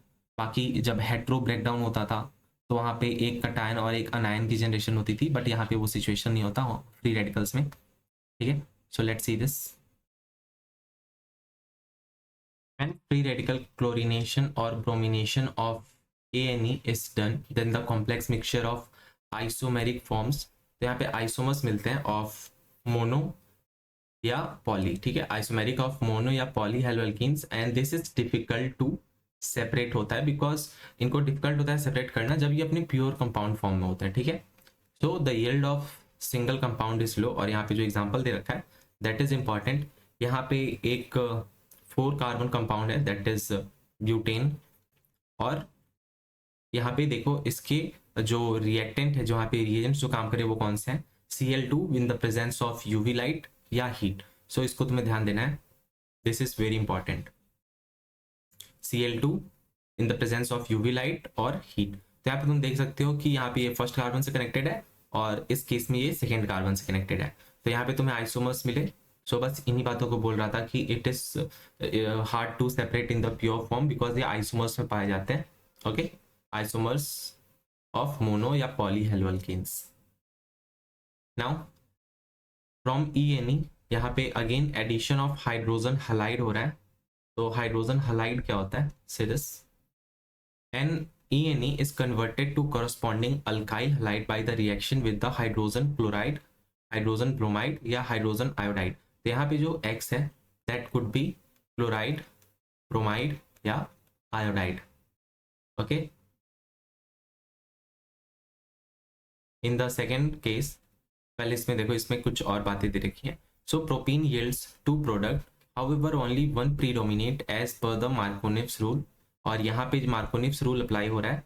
तो यहाँ पे देखो ये प्रोपीन है, प्रोपीन, और यहाँ पे हाइड्रोजन आयोडाइड के साथ रिएक्शन हो रहा है। यहाँ पे एक माइनर और एक यहाँ पे एक मेजर प्रोडक्ट फॉर्मेशन हो रहा है। So it is going through the Markovnikov's rule. तो तुम कह सकते हो जहाँ पे मार्कोनिव्स रूल अप्लाई होता है वहाँ पे नॉर्मल कंडीशंस होते हैं, और ये जो मोस्ट स्टेबल होगा उसके साथ इसकी फॉर्मेशन होती है। ठीक है, तो फॉर एग्जांपल इस रिएक्शन को मैं यहाँ पे दिखाता हूँ। ये कुछ ऐसे होगा, CH3 CH, और ये जो डबल बॉन्ड है और यहाँ पे CH2 है। तो ये जो डबल बॉन्ड है ये एडजेसेंट कार्बन पे जाएगा, और यहाँ पे एक फॉर्मेशन होगा कार्बोकटायन और एक कार्बन आनायन बनेगा। ठीक है, CH3 CH single bond CH3, और यहाँ पे पॉजिटिव चार्ज जनरेशन होगा। ठीक है, यहाँ पे जो पॉजिटिव चार्ज जनरेशन हुआ, सो दिस इज इलेक्ट्रॉन डिफिशियंट, और यहाँ पे जो HI है वो ब्रेक डाउन करेगा H और जो I है। तो यहाँ से जो I है that will come and attack to carbon, second carbon, और यहाँ पे जो फॉर्मेशन होगा CH3 CH I CH3, and this is the major because it is falling through the Markovitch rule. और जब ये एंटी मार्कोनिव्स होता तो एंटी मार्कोनिव्स में ये वाली फॉर्मेशन करता, बट ये माइनर है, सो तुम कह सकते हो कि यहाँ पे मार्कोनिव्स रूल प्रीडोमिनेट कर रहा है। तो this is important to keep in mind, predominate as the Markovnikov's rule. ठीक है, now the third second situation, addition of halogens. तो यहाँ पे तुम्हारी हेलोजेंस की एडिशन हो रही है और देयर ENE स्ट्रक्चर प्रेजेंट है। सो से दिस इन द लैब, पहली बात ये लैब में हो रही है, addition of bromine in CCl4 to ENE result in the discharge of reddish brown color of bromine constitutes an important method to detection of the double bond in a molecule. So the addition result in the synthesis of weak dibromide which is colorless. तो यहाँ पे देखो ये क्या बोल रहा है, first of all ये जो ब्रोमीन है this is reddish brown colour. ठीक है, रेडिश ब्राउन, और जब ये रिएक्शन कर रहा है इस ENE से इन द प्रेजेंस ऑफ CCl4, ठीक है, तो यहाँ पे जो विक डाई ब्रोमाइड की फॉर्मेशन हो रही है एंड दिस इज कलरलेस। तो तुम कह सकते हो this is the test of unsaturation. जब ये जो रेडिश ब्राउन होता है ये डिसअपेयर्ड हो जाता है, तो तुम कह सकते हो कि अब वो जो कलरलेस कंपाउंड जो फॉर्मेशन हुआ है that is not unsaturated but it is saturated, because यहाँ पे कोई अब डबल बॉन्ड नहीं है। सो बस यहाँ पे लिख लो एक जो इंपॉर्टेंट बात है, this reaction is used as test of unsaturated carbon compounds. Okay, तो यहाँ पे जो अनसेचुरेटेड कार्बन कंपाउंड था वो था ENE, और इसके साथ जब ये रेडिश ब्राउन कलर की ब्रोमीन जब डिसअपेयर्ड हो गई in the presence of CCl4, then we can say that जो हमारा जो नया कंपाउंड बना है that is colourless and it is named as, इसका ये कॉमन नेम है विक डाइब्रोमाइड। अगर तुम IUPAC नेम देखो so that will be 1,2 dibromo ethane. ठीक है, इसका IUPAC नेम क्या होगा, 1,2 डाइब्रोमो इथेन। ठीक है, नाउ यहाँ पे जो इंपॉर्टेंट बात है, जैसे हमने इसको डायरेक्टली 1,2 लिख दिया, so this is not the correct way to write. सो यही चीजें हमने GOC के लेक्चर्स में देखे हैं। यहाँ पे तुम्हें ऐसे लिखना है 1,2, यहाँ पे हाइफन होगा, then dibromo ethane, this is the correct form to write. अगर तुमने हाइफन मिस कर दिया so you are not having the correct IUPAC name, तुम यहाँ पे मिस्टेक क्रिएट कर रहे हो। ठीक है, so now let's read the example 6.3, identify all the possible monochlorostructural isomers expected to formed on free radical monochlororination of the given compound। ये जो दे रखा है, तो इसके सॉल्यूशन में देखो क्या दे रखा है। In the given molecules there are 4 different structure of hydrogen atoms. Replacement of this hydrogen atom will give the following। okay, और यहाँ पे ये 4 स्ट्रक्चर्स दे रखे हैं। इन फर्स्ट सिचुएशन देखो, मैं इसको ड्रॉ कर दे रहा हूँ। जो फर्स्ट है that is nothing but CH3 CH CH3, ये रहा फर्स्ट। और ये जो स्ट्रक्चर है ये मोनोक्लोरल स्ट्रक्चरल आइसोमर है। जो सेकेंड वाला है that is attach to this carbon, इस वाले कार्बन से अटैच हो जा रहा है। और जो थर्ड सिचुएशन है इस वाले कार्बन से अटैच हो रहा है। और फोर्थ सिचुएशन में ये अलग ही स्ट्रक्चर फॉर्म कर रहा है। तो let me draw this on a new page और तुम्हें मैं दिखाता हूँ, इसको इरेज करो, ठीक है।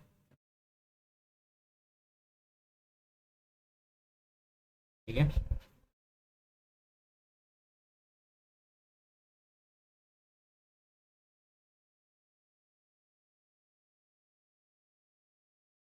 सो जो हमें क्या ड्रॉ करना है, we have to identify all the possible monochloro structural isomers जो एक्सपेक्टेड है फॉर्म होंगे on the free radical monochlorination of the given compound. और वो जो गिवन कंपाउंड है, लेट मी शो यू उसकी जो गिवन कंपाउंड है वो कौन सी है। CH CH2 CH3, ठीक है। तो इस गिवन कंपाउंड पे हमें पॉसिबल स्ट्रक्चर्स फाउंड करने हैं जहाँ पे मोनोक्लोरिनेशन हो रहा है, ठीक है। तो जो फर्स्ट स्ट्रक्चर जो फॉर्म होगा that will be on the first carbon. तो तुम कुछ ऐसे इसको ड्रॉ कर सकते हो, CH CH3 CH देन CH2 Cl। ये फर्स्ट पोजीशन है जहाँ पे ड्रॉ हो सकता है। जो सेकेंड होगा दैट विल बी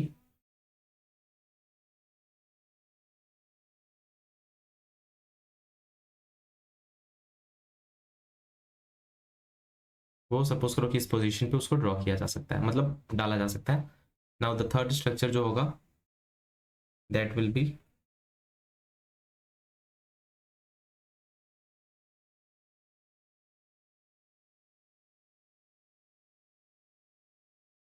ठीक है। तो यहाँ पे तुम देखो पोजीशन क्या है, पहले ये फर्स्ट वाले कार्बन से अटैच्ड है, फिर ये अटैच किससे हुआ सेकेंड वाले पे, फिर अटैच किस पे हुआ थर्ड वाले कार्बन पे, ठीक है।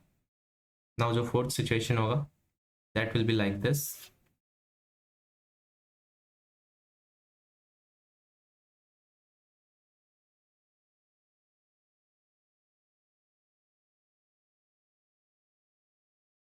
1 2 3 4 5, okay 2 3 4 5। Now so this are the different situation जहाँ पे ये पॉसिबल हो पाएगा। सो ऐसा क्वेश्चन तो एग्जाम में नहीं पूछ पाएंगे, बस तुम्हें आइडेंटिफाई करने को मिल सकता है because you can't draw in the competitive type of exam. वहाँ पे तुम आइडेंटिफाई कर सकते हो, okay. So now let's see जो हमारा नेक्स्ट टॉपिक है that is the halogen exchange, sub topic 6.4.3। तो अब यहाँ पे क्या है, alkyl iodides are often prepared by the reaction of alkyl chloride या alkyl bromide with the NaI in the dry acetone, and this reaction is called the Finkelstein reaction. So this is the named reaction और named reactions exam में पूछे जाते हैं। So you have to keep the name in your mind कि इसको नाम क्या है इसका। This is the Finkelstein, FIKELSTEIN, ठीक है। Finkelstein reaction। यहाँ पे जो अल्काइल जो ग्रुप है, ठीक है, तो यहाँ पे जो इसके साथ जो हेलोजन अटैच है दैट कैन बी क्लोरीन और ब्रोमीन। तो इसको तुम्हें ध्यान रखना है कि यहाँ पे सिर्फ दो दे रखे हैं, क्लोरीन या ब्रोमीन। बट जब ये रिएक्ट करते हैं NaI के साथ, ठीक है, सोडियम आयोडाइड के साथ, देन यहाँ पे फॉर्मेशन होता है सोडियम कॉम्प्लेक्स का जो हेलोजन से अटैच्ड होता है, जो कि पहले अटैच था अपने सबस्ट्रेट से, and the formation of alkyl iodide take place.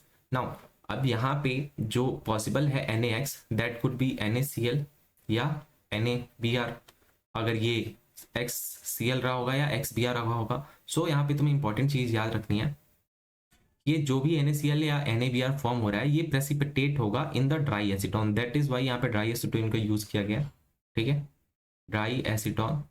सो जब ये प्रेसिपिटेट होगा then according to the Le Chatelier's principle ये जो रिएक्शन को होगा वो फॉरवर्ड शिफ्ट करेगा। बिकॉज सपोज करो कि ये जो प्रोडक्ट साइड में से कुछ जो प्रोडक्ट थे वो प्रेसिपिटेट हो गए, यानी कि वैकेंसी क्रिएट हो गई प्रोडक्ट साइड में, तो ये क्या करेगा कि रिएक्टेंट साइड को ड्राइव करेगा कि चलो प्रोडक्ट और बनाते हैं according to the equilibrium chapter. तुमने इस सबको देखा है, and if you haven't watch that lecture you can go and check in the playlist, मैंने अपलोड कर रखा है इक्विलिब्रियम को। So the synthesis of alkyl fluoride is best accomplish. अब देखो यहाँ पे दूसरी चीज यहाँ पे स्टार्ट हो गई। यहाँ पे हमने अल्काइल आयोडाइड को फॉर्मेशन को देखा, that was called the Finkelstein. But जब हम देखते हैं अल्काइल फ्लोराइड के सिंथेसिस को, so that reaction is called as the Swarts. ठीक है, स्वार्ट रिएक्शन। हाँ, और एक और चीज याद रखो कि यहाँ पे जो ये ड्राई एसीटोन है ना, तो यहाँ पे ये एसीटोन जो होता है ये सॉल्यूबल होता है। अगर कोई सॉल्यूबल नहीं होता तो वो होता है NaX, NaCl होगा या NaBr। सो बस इन चीजों को ध्यान दो। So this is not soluble, so this is the reason कि ये प्रेसिपिटेट हो रहा है। Now in the Swarts reaction, sorry Swarts नहीं, स्वॉट्स होता है।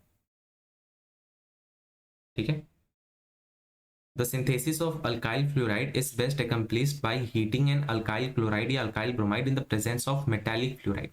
Now you have to keep in mind कि यहाँ पे जो फ्लोराइड है वो किस फॉर्म में है, जो रिएक्टेंट में है वहाँ पे जो फ्लोराइड है वो मेटालिक फ्लोराइड है। और उसके एग्जांपल्स कौन कौन से हैं? उसके एग्जांपल हैं AgF, Hg2F2, यहाँ पे सिल्वर के साथ, मरकरी के साथ, कोबाल्ट के साथ, फिर SbF3। ये सो डिफरेंट मेटालिक फ्लोराइड्स दे रखे हैं and that is called the Swarts reaction. ठीक है, सो ये है मेटालिक फ्लोराइड्स। और यहाँ पे एक रिएक्शन करके दिखा रखा। सपोज करो कि यहाँ पे जो RX है वो रिएक्ट कर रहा है एक मेटालिक फ्लोराइड के साथ, एंड यहाँ पे फॉर्मेशन हो रहा है alkyl fluoride and AgBr। Okay, so ये स्वार्ट्स ही था। ठीक है, एस स्वार्ट्स रिएक्शन। सो बस हो गया। Now preparation of hello arenes. अब यहाँ पे हमें हेलो अरीन्स प्रिपेयर करना है, यानी कि we have to prepare the aromatic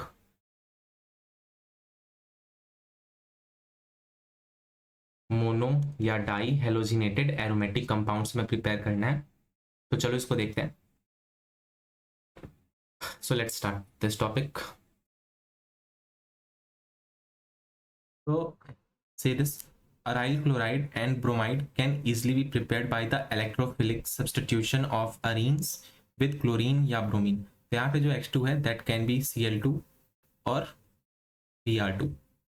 सो यहाँ पे जो एक्ट हो रहा है that is electrophilic substitution reaction। तो now see that यहाँ पे जो presence of Lewis acid catalyst का रिक्वायरमेंट है दैट कैन बी आयरन या आयरन 3 क्लोराइड। ठीक है, इन डार्क। तो अब देखो जो कि जो लुईस एसिड कैटलिस्ट है दैट कैन बी Fe और FeCl3 या AlCl3 भी हो सकते हैं। So these are the example of Lewis acid catalyst. तो अभी इलेक्ट्रोफाइल कैसे जनरेट करते हैं? सपोज करो कि तुमने Cl2 यूज करा और FeCl3 यूज करा, तो यहाँ पे क्या होगा, Cl और जो FeCl3 है वो रिएक्ट करेगा एंड फॉर्मेशन करेगा FeCl4 प्लस एक Cl प्लस इलेक्ट्रोफाइल, और यहाँ पे होगा निगेटिव, तो एक अनायन और एक कटायन। तो ये रहा तुम्हारा इलेक्ट्रोफाइल और वो जाके रिएक्ट करेगा इस टॉल्विन से एंड फॉर्मेशन ऑफ ऑर्थो हेलोटॉल्विन या पैरा हेलोटॉल्विन क्रिएट होगा। तो now let's read this. The ortho and para isomers can be easily separated. अब इनको सेपरेट करने के लिए इनकी मेल्टिंग पॉइंट से रिलेटेड चीज़ें पता होनी चाहिए, बिकॉज यहाँ पे डिफरेंस होता है मेल्टिंग पॉइंट में, जिसकी वजह से हम O और P को सेपरेट कर पाते हैं। So the reaction with iodine are reversible and this is important. Reaction with iodine are reversible in nature because यहाँ पे जब तुम ऑक्सीडाइजिंग एजेंट की प्रेजेंस में करोगे इस रिएक्शन को HNO3 या HiO4 to oxidise the HI form during the iodination, तो तुम्हें अपना रिएक्शन रिवर्स होते हुए दिखेगा। तो यहाँ पे बस लिख लो रिवर्सिबल। ओके, नाउ अगर कोई फ्लोरो कंपाउंड है, so these are not by this method because the fluorine has the higher reactivity. बस ये पता होनी चाहिए, due to high activity of fluorine fluoro compounds create नहीं हो पाते इस मेथड से। So this was the example जो हमारे इलेक्ट्रोफिलिक सब्स्टिट्यूशन रिएक्शन पे बेस्ड था, और यहाँ पे इलेक्ट्रोफाइल Cl प्लस कैसे जनरेट हुआ हमने इसको देख लिया। Now let's come to the formation of benzene diazonium halide, then उसकी वजह से जो अराइल हलाइड फॉर्म होता है उसको देखते हैं। नाउ दिस रिएक्शन या अमाइन चैप्टर में भी मिलने वाला है, will see this in amine chapter also. Okay, so now let's read this. When the primary aromatic amine, यहाँ पे प्राइमरी एरोमेटिक अमाइन कौन है? पहली चीज ये एरोमेटिक है, और ये एरोमेटिक रिंग जो है बेंजीन की वो अटैच है NH2 से, जो कि प्राइमरी अमाइन है, ठीक है। सो दिस इज डिजॉल्व और suspended in cold aqueous mineral acid, is treated with the sodium nitrite, इसको हाईलाइट करो, और डाइजोनियम सॉल्ट इज फॉर्म्ड, ठीक है। Mixing a solution with freshly prepared diazonium salt with the cuprous chloride, so by this हमें अपना राइल halide मिलता है। तो अब रिएक्शन को देखो कैसे प्रोसीड हो रहा है। So this is the aniline, ठीक है, और ये कोल्ड एक्वस मिनरल एसिड में होता है, और इसका जो टेम्परेचर होता है that is 0 to 5 degree Celsius, बस इसको याद रखो। नाउ यहाँ पे डाइजोनियम सॉल्ट फॉर्मेशन होता है। तो सपोज करो कि अगर यहाँ पे जो HX है अगर वो Cl होता तो तुम्हारा ये रिएक्शन कैसे होता? तो यहाँ पे N2Cl की फॉर्मेशन होती, यहाँ पे X माइनस के पे Cl माइनस होता। देन तुम जब इसकी रिएक्शन कराते Cu2H2 से, जो कि एक क्यूप्रस क्लोराइड है, और यहाँ पे जो कॉपर की जो ऑक्सीडेशन नंबर होती है दैट इज +1, तो यहाँ पे अराइल हलाइड का फॉर्मेशन होगा, बिकॉज यहाँ पे N2 बाहर चलाएगा, यहाँ पे तुम देख सकते हो N2 बाहर आ गया, और यहाँ पे जो X माइनस है वो रिएक्ट करेगा Cu2 के साथ, and by this aryl halide can be prepared. So अब देखो next. Now the replacement of the diazonium group by iodine does not require the presence of cuprous halide and is done simply by shaking the diazonium salt with the potassium iodide. So यहाँ पे जो तुम cuprous chloride की जो या cuprous halide की जो तुम यूज कर रहे थे, तो ये सिर्फ तब यूज हो रहा था जब तुम्हारा जो रिएक्टेंट था उसमें एक्स की जगह पे तुम क्लोरीन ले लेते या ब्रोमीन ले लेते, तब के लिए पॉसिबल था। बट व्हेन जब तुम्हें डाइजोनियम सॉल्ट जब तुम्हें क्रिएट करना है, तब अगर तुम्हें उसे आयोडीन से क्रिएट करना है तो तुम्हें यहाँ पे क्यूप्रस हलाइड की जरूरत नहीं है, because it can be prepared by simply shaking the diazonium salt with the potassium iodide. तो यहाँ पे तुमने KI लिया और यहाँ पे तुम्हारा diazonium salt, and by simply सेकिंग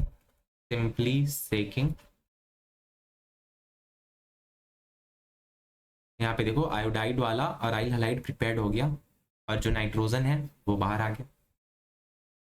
सो इस रिएक्शन को will see in detail in amine chapter also, so वहाँ पे तुम्हारा रिविजन हो जाएगा।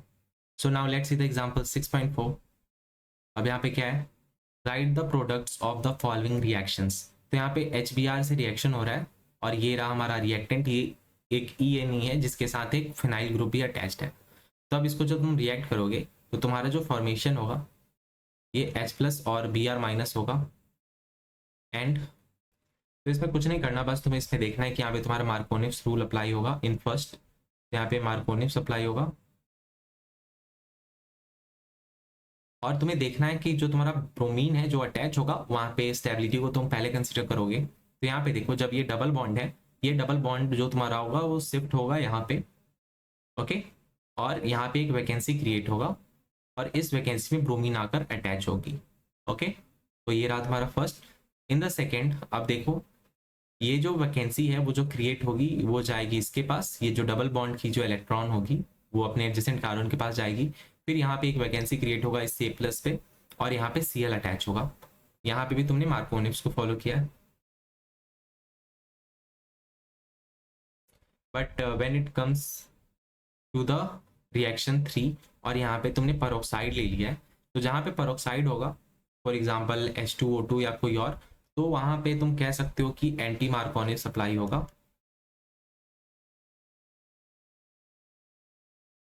ठीक है, और वो अटैच्ड होगा फर्स्ट कार्बन से। तो ये रहा तुम्हारा रिएक्शन, ठीक है।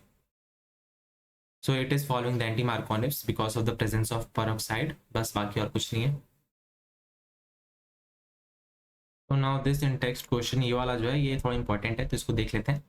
So why sulphuric acid not used during the reaction of alcohol with the Ki? So when we are reacting ROH with the Ki, तो यहाँ पे H2SO4 यूज नहीं होता, बस ये चीज़ें पूछ रहा है। तो ये क्यों नहीं यूज होता? बिकॉज जो तुम्हारा H2SO4 है सल्फ्यूरिक एसिड है, this is a strong oxidising agent, तो ये क्या होगा, ये इस KI को वो एक एसिड में कन्वर्ट कर देगा। ओके, फिर जो HI जो क्रिएट होगा उस HI को ये ऑक्सीडाइज कर देगा इनटू द I2, और हमारा जो रिएक्शन है वो प्रोसीड नहीं कर पाएगा correctly. So this is the reason हम H2SO4 को यूज नहीं करते। Now write the structures of different dihalogens derivatives of propane. तो इसको मैं ऊपर वाले पेज में बना दे रहा हूँ, ठीक है, इसको यहाँ पे समझ लो। ये कौन सा क्वेश्चन था, दैट वाज 6.3। तो डाई हेलोजन डेरिवेटिव्स ऑफ हमें क्या निकालता, प्रोपेन को फाइंड आउट करना था ना। तो सपोज करो कि ये रहा हमारा प्रोपेन, 3 कार्बन कंपाउंड्स के। तो अब इसके अगर तुम्हें डाई हेलोजन डेरिवेटिव्स चाहिए होंगे तो जो फर्स्ट होगा that will be something like that. First वाले में सोचो कि डाई हेलोजन यहाँ पे फर्स्ट वाले कार्बन से अटैच होते हैं। सेकेंड में ये सॉरी ये सेकेंड वाली कार्बन से दोनों सपोज करो कि डाई हेलोजन अटैच हो जाए। मैंने यहाँ पे हेलोजन को एक Cl मान लिया है फॉर एग्जांपल। ओके, एंड जो थर्ड वाला क्रिएट होगा इस पे सपोज करो कि एक फर्स्ट पे अटैच हो जाए और एक सेकेंड पे क्लोराइड अटैच हो जाए, वैसे भी क्रिएट हो जाएगा। और एक और जो स्ट्रक्चर जो क्रिएट हो सकता है वो कुछ ऐसे क्रिएट हो सकता है, एक फर्स्ट पे अटैच हो जाए और एक सेकेंड पे अटैच हो जाए। तो ये चारों देख लो, चारों डिफरेंट है। ओके ओके ओके ओके, तो तुम कह सकते हो कि यहाँ पे 4 डेरिवेटिव्स ऑफ प्रोपेन क्रिएट हो सकते हैं। ओके, सो तो इसका आंसर क्या आएगा, 4। नाउ थर्ड वाला, तो फोर्थ वाले को तुम खुद से ट्राई करना, ठीक है, बिकॉज इस टाइप के क्वेश्चन को हमने डील भी कर रखा है इन द एग्जाम्पल। अब बस फिफ्थ वाले को देख लो एक बार, because this is also important. जो फर्स्ट क्वेश्चन है, यहाँ पे SO2L2 के साथ रिएक्ट करना है, एंड वी नो दैट कि ये सबसे प्रीफर्ड रिएक्शन होता था, बिकॉज यहाँ पे जो SO2 था वो चला जा रहा था, HCl भी ये चला जा रहा था, एंड ये डार्जेंस प्रोसेस के नाम से भी जाना जाता है। और यहाँ पे जो OH होता है ये एक्सचेंज हो जाता है, और यहाँ पे एक यहाँ पे एक Cl चला आएगा। इन द सेकेंड वन, यहाँ पे Br2 यानी कि फ्री रेडिकल रिएक्शन है, बिकॉज यहाँ पे हीट या UV लाइट इन्वॉल्व है। सो तुम कह सकते हो कि यहाँ पे ब्रोमीन अटैच हो जाएगा, ठीक है। यहाँ पे NO2 के साथ में कुछ नहीं छेड़छाड़ करना। Okay, in the third reaction यहाँ पे HCl और हीट है, तो ओनली हीट है, तो तुम कह सकते हो इस वाले OH पे तो कुछ फर्क नहीं पड़ेगा, बिकॉज इसकी जो बॉन्डिंग है O और C की वो काफ़ी स्ट्रांग है कि किसी हीट से वो ना टूट पाए। तो तुम कह सकते हो कि यहाँ पे जो भी चेंजेस आएगा वो चेंजेस आएगा इस अल्कोहल के साथ, और यहाँ पे फॉर्मेशन क्या होगा, सपोज करो OH एंड CH2Cl, तो ये कुछ ऐसा फॉर्मेशन होगा। And in the fourth condition ये H प्लस और I माइनस होगा, सो that will create the carbocation, ठीक है। तो तुम कह सकते हो, और ये जो होगा कुछ ऐसा दिखेगा।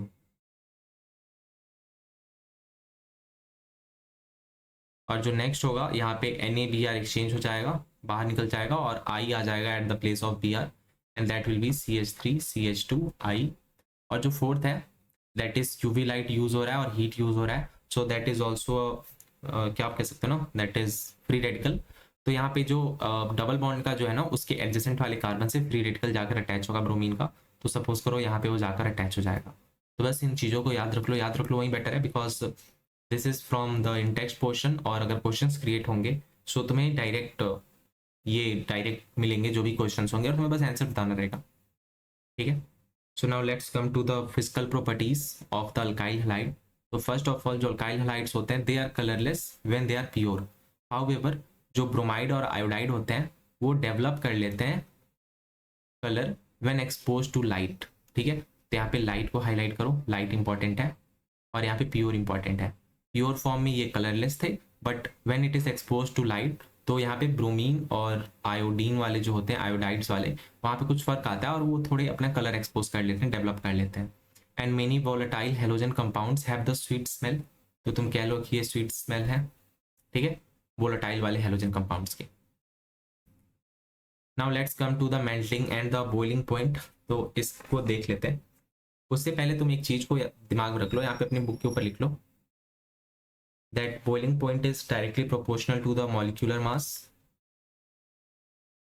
जिसका हायर मॉलिक्यूलर मास होगा उसकी बॉइलिंग पॉइंट ज़्यादा होगी, and also boiling point is inversely proportional to branching.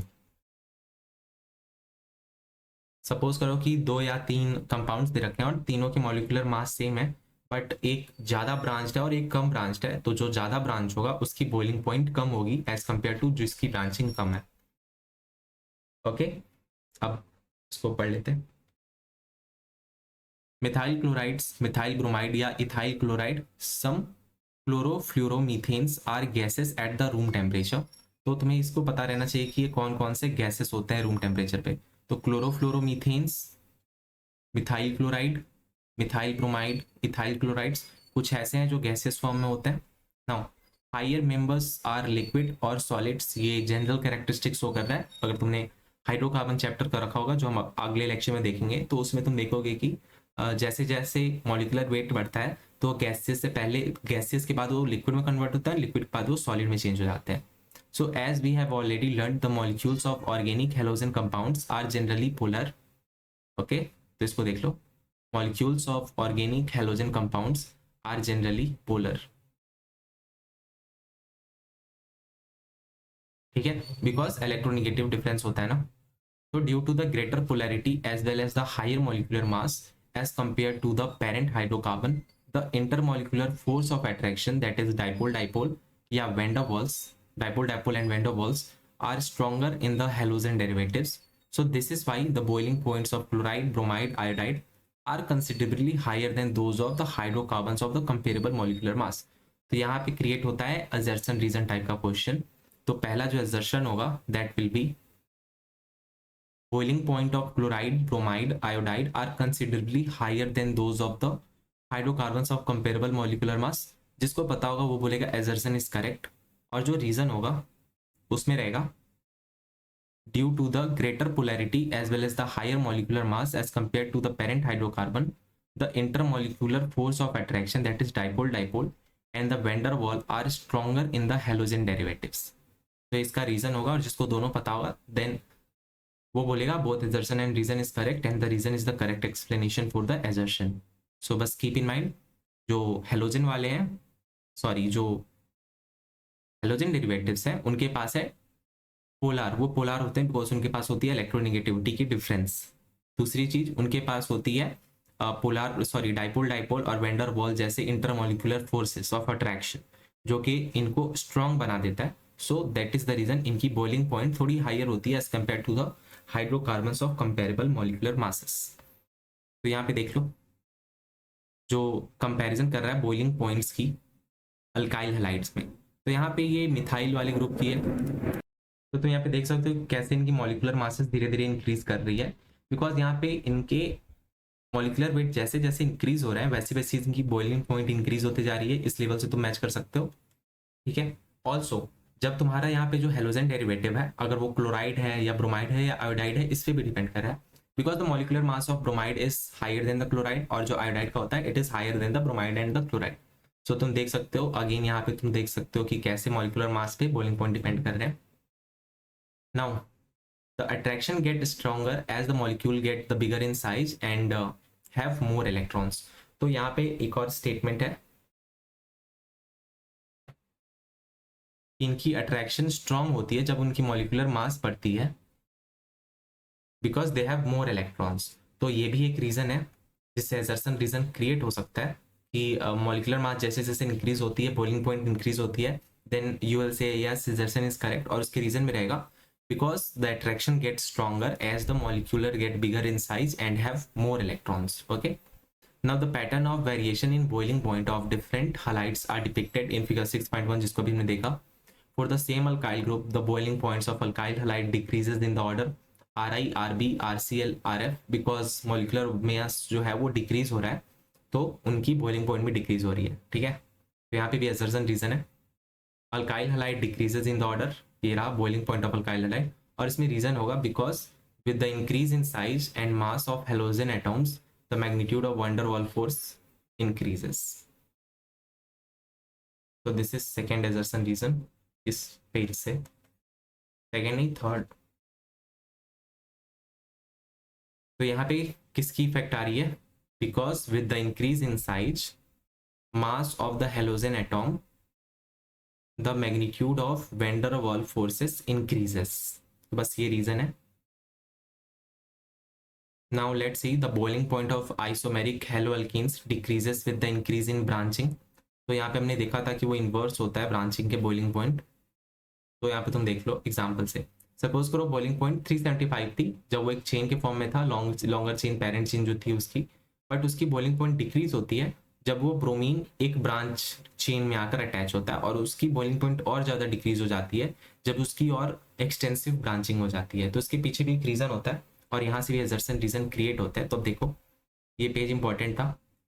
So the boiling point of the isomeric dihalobenzenes are very nearly to the same. However, the para-isomers are high melting point as compared to their ortho and meta-isomers. And इसके पीछे जो reason है, due to the symmetry of para-isomers that fits in the crystal lattice better as compared to the ortho and the meta-isomers. So from here you can say that जो para-isomers होते हैं, they have the greater melting point compared to ortho and Meta. बस इस page में इतना ही है। Okay तो यहाँ पे दे रखा है again boiling point and melting point. तो चेक दिस, ये है ऑर्थो, ये है मेटा और ये है para, because this is having 1,2 chloro और यहाँ पे है 1,3 डाइक्लोरो जो है, जो भी है तुम्हारे दोनों तीनों में, और यहाँ पे है 1,4। ठीक है, तो यहाँ पे जो बॉइलिंग पॉइंट है वो ऑर्थो की 453, मेटा की 446 और क्लोरो की पैरा की 448 है, और जो मेल्टिंग पॉइंट है वो ऐसे है कुछ। तो यहाँ पे तुम देख सकते हो melting point that is highest in para, then in ortho, then in meta, और जो बॉइलिंग पॉइंट है that is highest in ortho, then para and then meta. So ये सीरीज को तुम्हें याद रखनी है। ठीक है, POM पॉम फॉर मेल्टिंग पॉइंट, और बॉइलिंग पॉइंट के लिए तो इस सीरीज को बस याद कर लो। बॉइलिंग पॉइंट के लिए पहले O है, देन P है, देन M है, तो इसको तुम निमोनिक्स में भी याद कर सकते हो बॉइलिंग पॉइंट, यानी कि OPM बॉइलिंग पॉइंट से रिलेटेड है OPM, और मेल्टिंग पॉइंट के लिए है POM पॉम। ठीक है, now let's see the density. तो पहली बात डेंसिटी के लिए जो तुम्हें पता होनी चाहिए, तो मैं यहाँ पे लिख दे रहा हूँ डेंसिटी। सो यहाँ पे 3 पॉइंट्स है जो मैं तुम्हें बता रहा हूँ। This density is directly proportional to increase in number of carbon atom, increase in number of carbon atom। जो सेकेंड पॉइंट है that is directly proportional to increase in number of halogen derivatives, increase in number of X derivatives। और जो third point तुम्हें पता होनी चाहिए that is density increases with increase in atomic mass of halogen। Molecular mass लिख लो, molecular mass of halogens. ठीक है, तो अब देखो अब तुम्हारे सारे क्वेश्चन से सॉल्व हो जाने चाहिए।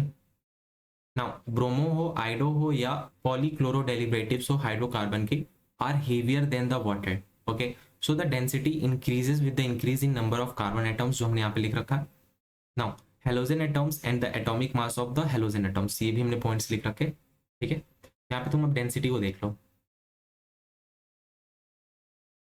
C3H7 C3H7Cl C3H7Br और C3H7I। तो यहाँ पे मॉलिक्यूलर मास नीचे की तरफ इंक्रीज हो रहा है, तो तुम देख सकते हो डेंसिटी भी नीचे की तरफ इंक्रीज हो रही है। ठीक है, और यहाँ पे अगेन देख लो कि यहाँ पे number of chloro derivatives increase हो रहा है नीचे की तरफ, तो यहाँ पे डेंसिटी भी नीचे की तरफ इंक्रीज हो रही है। बस तुम्हें ये चीजें देखने थे ना। यहाँ पे एक जो इंपॉर्टेंट पॉइंट है, ब्रोमो, आइडो या पॉलीक्लोरो डेरिवेटिव ऑफ हाइड्रोकार्बन जो होते हैं वो हेवियर होते हैं देन द वाटर। बस इसको स्टेटमेंट की तरह देख लो। ठीक है, बाकी ये जो 3 पॉइंट्स हैं that is important, and by this you can solve different questions based on the density. जैसे कि हमने इन 2 पॉइंट्स को देखा, ये जो दोनों पॉइंट्स हमारे इस 3 पॉइंट से मैच कर रहे थे और आंसर फाइंड आउट कर सकते थे। Now we are going to see the solubility. यहाँ पे भी इंपॉर्टेंट एजर्सन रीजन क्रिएट हो सकते हैं, so we will see this. Solubility जो है, the haloalkanes are very slightly soluble in water. ठीक है, बस इतना लिख लो, इसको मार्क करो हेलोअल्केन, और दूसरे वाले मार्कर से मार्क करो very slightly soluble in water In order to dissolve the haloalkane in water, energy is required to overcome the attraction between the haloalkane molecules and break the hydrogen bond between the water molecules.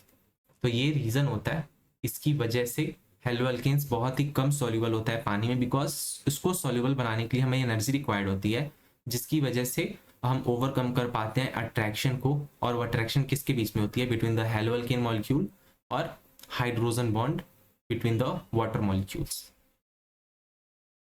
Now जो next statement है, less energy is released when the new attraction are set up between the haloalkanes and the water molecules. और इसके पीछे का reason क्या है, तो यहाँ पे कह सकते हो कि एजर्सन रीजन का क्वेश्चन क्रिएट हो सकता है. ठीक है, एजर्सन में होगा कि less energy is released when the new attractions are set up between the haloalkanes and the water molecules. और इसके रीजन में क्या होगा, because these are not as strong as the original H bond present in water. तो जो original hydrogen bonding होती थी water की, वो काफ़ी ज़्यादा स्ट्रॉन्ग होती थी एज कम्पेयर टू जो न्यू बॉन्ड फॉर्म हो रहा है between the haloalkanes and the water molecules. तो यहाँ पे यही रीजन है कि लेस एनर्जी रिलीज होती है. So as a result the solubility of haloalkanes in water is low. ठीक है, तो तभी हम बोल रहे थे जो हेलोअल्केन्स था they are slightly soluble in water. ठीक है, however the haloalkanes tend to dissolve in organic solvent. अब ये ऑर्गेनिक सॉल्वेंट में अच्छे से डिसॉल्व हो पाते हैं. तो अब देखते हैं ऑर्गेनिक सॉल्वेंट है कौन कौन से. Tend to dissolve in organic solvents because जो new intermolecular attraction between the haloalkanes and solvent molecules होते हैं have much the same strength as one being broken in the separate the haloalkane and the solvent molecule. तो ये organic solvent में अच्छे से soluble होता है, बिकॉज यहाँ पे जो बॉन्ड क्रिएट होती है वो ऑलमोस्ट सेम एनर्जी की होती है जो पहले बॉन्ड तोड़ी गई थी इसको क्रिएट करने के लिए. ठीक है, तो अब यहाँ पे देख लो कि जो ऑर्गेनिक सॉल्वेंट्स होते हैं वो कौन से हैं. वो होते हैं कौन से, एरोमेटिक कंपाउंड्स हो सकते हैं, फॉर एग्जांपल बेंजीन हो सकता है, टॉल्वीन हो सकता है, ये कोई अल्कोहल हो सकता है, फॉर एग्जांपल मिथेनॉल में भी हो सकता है ऑर्गेनिक सॉल्वेंट, हम इसको भी बोल सकते हैं मिथेनॉल को. फॉर एग्जांपल हम ईस्टर्स को बोल सकते हैं, हम ईथर्स को बोल सकते हैं, अमाइंस को बोल सकते हैं. So these are the examples of the organic solvent. Okay, so अब देख लो तुम, अब ये इस क्वेश्चन को तुम कर सकते हो जो 6.6 की इन टेक्स्ट क्वेश्चन है. यहाँ पे कुछ नहीं है. अब यहाँ पे तुम बस वही देखो जो मॉलिक्यूलर मास के डायरेक्टली प्रोपोर्शनल देखो और ब्रांचिंग को इनवर्सली प्रोपोर्शनल देखो, और तुम काफी इजीली इसको अरेंज कर सकते हो. ठीक है, so this is not that much hard, तो तुम इसको कर लो खुद से. Now 6.7 that is the chemical reaction. These reactions of haloalkane may be divided into the following categories. और जो फर्स्ट कैटेगरी है that is the nucleophilic, second is the elimination, and third is the reaction with the metals. So we are going to start with the first, that is the nucleophilic substitution reaction. So first read that कि होता क्या है, then we will summarize. Okay. So अब हमने class 11th में देखा है that the nucleophiles are electron rich species. Yes, because they might have the extra lone pair या कोई negative charge होता है. For example OH माइनस हम देखते हैं, या जो भी हम देखते हैं जिसपे निगेटिव चार्ज होता है वो मेनली कौन सा होता है, इलेक्ट्रोन्यूक्लियोफाइल्स होते हैं, because they are having the lone pair. So therefore they attack the part of the substrate molecule which is electron deficient. So इनके पास अगर इलेक्ट्रॉन ज़्यादा है तो वो उस पर अटैक करते हैं जिसके पास इलेक्ट्रॉन कम होती है, और ये अपना एक बॉन्ड क्रिएट कर पाते हैं. So the reaction in which the nucleophile replaces already existing nucleophile in a molecule is called the nucleophilic substitution reaction. तो ये कौन सी रिएक्शन को बोल रहा है, that is NS reaction, nucleophilic substitution reaction. तो यहाँ पे कुछ नहीं होता, एक न्यूक्लियोफाइल जो होता है वो रिप्लेस किसको कर रहा है, सपोज करो कि ये कोई हेलोअल्केन है, हेलोअल्केन, और ये जो है ऑलरेडी एग्जिस्टिंग न्यूक्लियोफाइल है. ठीक है, जो पहले से एग्जिस्ट कर रहा है. तो ये जो न्यूक्लियोफाइल है आकर इस वाले को रिप्लेस कर रहा है पहले से एग्जिस्ट जो कर रहा था, और अपना CNU बनाया, यानी कि न्यू न्यूक्लियोफाइल के साथ बनाया, और जो ऑलरेडी एग्जिस्टिंग न्यूक्लियोफाइल था इसको इसने बाहर का रास्ता दिखाया. So this is the example for the nucleophilic substitution reaction. So haloalkanes are substrate in this reaction, यानी कि ये देखो हेलोअल्केन जो था वो सबस्ट्रेट था इस रिएक्शन के लिए. So in this type of reaction the nucleophile reacts with the haloalkane जो कि एक सबस्ट्रेट है, having the partial positive charge on the carbon atom bonded to the halogen. अब यहाँ पे partial positive charge था और यहाँ पे partial negative charge था, तो तुम कह सकते हो कि यहाँ पे electronegativity difference भी था. So the substitution reaction takes place and the halogen atom called the leaving group departs as the halide ion. तो अब देखो ये जो बाहर निकला that is the halide ion, halide ion बन के बाहर की तरफ निकल लिया, ठीक है। और यहाँ पे जो हेलोजन एटॉम था जिसको तुम ऑलरेडी एग्जिस्टिंग न्यूक्लियोफाइल बोल रहे थे, that was nothing but the leaving group, ठीक है। इसको तुम लीविंग ग्रुप भी बोल सकते थे क्योंकि ये अभी छोड़ने वाला है अपना, ठीक है, जगह भी चेंज करने वाला था ना इसको। Since the substitution reaction is initiated by the nucleophile, it is called the nucleophilic substitution reaction। और ये जो टोटल रिएक्शन था ये NU की वजह से ऐसे मोड पे आया कि ये होने वाला है, सो दैट इज वाई इसके नाम पे इसको हम न्यूक्लियोफिलिक सब्स्टिट्यूशन रिएक्शन बोलते हैं। So it is one of the most useful classes of organic reactions of the alkyl halide in which halogen is bonded to sp3 hybridized carbon। The product formed in the reaction of haloalkanes with some common nucleophiles are given। अब यहाँ पे देखो ये जो नीचे examples हैं वो यही न्यूक्लियोफिलिक सब्स्टिट्यूशन रिएक्शंस के एग्जांपल हैं, ओके। फर्स्ट ऑफ ऑल अब देखो यहाँ पे एक और पॉइंट था जो कि इंपॉर्टेंट था, यहाँ पे sp3 हाइब्रिडाइज बोला है ना, ये इंपॉर्टेंट रखना बिकॉज हेलोअल्केन है ना, इसलिए sp3 हाइब्रिडाइज इसने ऐसा बोला। तो now let's see the reaction. अभी रिएजेंट कौन से और न्यूक्लियोफाइल उसके कौन से, और जो सब्स्टिट्यूशन प्रोडक्ट है उसको भी देखेंगे, और जो क्लास ऑफ मेन प्रोडक्ट वो फॉर्म कर रहा है उसको भी देखते हैं। यहाँ पे डिफरेंट एग्जांपल्स दे रखे हैं। सो यहाँ पे जो फर्स्ट है दैट इज NaOH या KOH भी हो सकता है ये, ठीक है। चलो हाईलाइट करते हैं NaOH या KOH। तो यहाँ पे जो न्यूक्लियोफाइल है दैट इज HO माइनस, ठीक है, क्योंकि यहाँ पे देखो निगेटिव चार्ज कंटेंट है तो इसके पास है एक्स्ट्रा लोन पेयर, ठीक है। तो ये हो गया न्यूक्लियोफाइल जिसके पास है एक्स्ट्रा इलेक्ट्रॉन्स हैं, ठीक है। नाउ जो सब्स्टिट्यूशन प्रोडक्ट है दैट इज RNU। अब सोचो कि कोई वो प्रोडक्ट रहा होगा, जो भी प्रोडक्ट रहा होगा, लेकिन वो सब्स्टिट्यूट होने के बाद अब ये जो न्यूक्लियोफाइल है वो अटैच हो गया उस ग्रुप से और यहाँ पे फॉर्मेशन हुआ ROH का, और उसको हम बोलते हैं अल्कोहल। सेकेंड वाले में देखो वाटर है, अब वाटर का जो न्यूक्लियोफाइल होगा वो H2O ही है टोटल। अब ऐसे नहीं कह सकते वाटर का न्यूक्लियोफाइल OH माइनस है, तो बस यही रीजन है कि इसको हम देख रहे हैं। तो इसमें तुम्हें जो इंपॉर्टेंट पॉइंट मिली वो फर्स्ट ये है, जब रिएजेंट NaOH हो या KOH हो तो उसकी न्यूक्लियोफाइल होती है HO माइनस, ठीक है, या OH माइनस भी हम बोल देते हैं जनरली। बट जब रिएजेंट एक वाटर मॉलिक्यूल हो देन उसकी जो न्यूक्लियोफाइल होती है वो वाटर ही होती है, ठीक है। तो ये सेम होते हैं, यहाँ पे रिएजेंट और न्यूक्लियोफाइल दोनों सेम है और यहाँ पे दोनों डिफरेंट है। तो अब समझ रहे हो मैं क्या बोलना चाह रहा हूँ। तो बस इन चीज़ों को नोटिस करना है बिकॉज ये लोग मेनली चीज़ों को इग्नोर कर देते हैं, और इस कंडीशन में भी अल्कोहल का फॉर्मेशन होता है। नाउ जो थर्ड रिएजेंट है दैट इज NaOR, और यहाँ पे जो न्यूक्लियोफाइल है, सो कीप इन माइंड यहाँ पे जो न्यूक्लियोफाइल है वो RO माइनस है, यहाँ पे अगेन तुम देख सकते हो लोन पेयर है। एंड सिमिलरली जो तुम्हारा जो फॉर्मेशन हो रहा है दैट इज ईथर, ओके। जिस ईथर में जो दो अल्काइल ग्रुप है उसमें से जो एक अल्काइल ग्रुप है वो किसका है, वो उसके रिएजेंट का है। बस इन चीजों को तुम्हें ध्यान देना है, ठीक है। जो फोर्थ है दैट इज NaI, यहाँ पे जो न्यूक्लियोफाइल है दैट इज I जिसपे है निगेटिव चार्ज और जो अल्काइल आयोडाइड बना रहा है। इन द नेक्स्ट यहाँ पे है NH3 अमोनिया, यहाँ पे जो इसका न्यूक्लियोफाइल और रिएजेंट है दोनों सेम है, बस इन चीजों को देख लो, और ये प्राइमरी एमाइन बनाने में हेल्प कर रहा है। इन द नेक्स्ट R-NH2, यहाँ पे एक अल्काइल ग्रुप अटैच्ड है रिएजेंट के साथ, तो जो न्यूक्लियोफाइल है वो भी सेम है, और यहाँ पे सेकेंडरी अमाइन का फॉर्मेशन हो रहा है, और यहाँ पे उसके नीचे वाले में टर्शियरी अमाइन का फॉर्मेशन हो रहा है। तो यहाँ पे बस तुम्हें चीज देखना है, जो अमाइंस की जो फॉर्मेशन हो रही थी उसमें जो रिएजेंट्स थे और जो न्यूक्लियोफाइल्स था वो दोनों ही सेम थे। नाउ जो next that is important KCN और AgCN, ये दोनों थोड़ी इंपॉर्टेंट है, इसको ध्यान से देखो। KCN में जो तुम्हारा न्यूक्लियोफाइल है दैट इज CN, और जो AgCN में जो न्यूक्लियोफाइल है वो पूरा AgCN है, ठीक है। यहाँ पे सिर्फ CN है और यहाँ पे पूरा AgCN है। और जब तुम्हारा सब्स्टिट्यूशन प्रोडक्ट फॉर्म हो रहा है तो यहाँ पे तुम देख सकते हो अल्काइल साइनाइड या नाइट्राइल बन रहा है कंप्लीट, बट जो तुम्हारा AgCN है वहाँ पे आइसोसाइनाइड बन रहा है, ठीक है, या आइसोनाइट्राइल बन रहा है। बिकॉज जो AgCN होता है ना यहाँ पे कोवलेंट बॉन्ड्स होते हैं, ठीक है। सो दैट इज वाई यहाँ पे तुम लोग यहाँ पे AgCN में होते हैं कोवलेंट बॉन्डिंग, और जो KCN थी यहाँ पे होती थी आयोनिक। तो इस चीज़ों को ध्यान रख लो। नाउ जो KNO2 है और AgNO2 है ये भी इंपॉर्टेंट है, बिकॉज KNO2 में जो तुम्हारा न्यूक्लियोफाइल है दैट इज ONO, या तुम NO2 करके याद कर लो, ठीक है, NO2। बट जो AgNO2 में है वहाँ पे ये पूरी तरीके से यूज हो रहा है AgNO2 सिमिलरली जब हम AgCN के साथ ऐसे ही यूज़ कर रहे थे, और जो हमारा जो प्रोडक्ट फॉर्मेशन हो रहा है वो अल्काइल नाइट्राइट और नाइट्रोअल्केन, यहाँ पे भी दोनों डिफरेंट है। फर्स्ट वाले जो केनुट था वहाँ पे RONO2 बन रहा है, यानी कि जो अल्काइल ग्रुप से जो अटैच होने वाला ग्रुप है वो ऑक्सीजन है, ठीक है।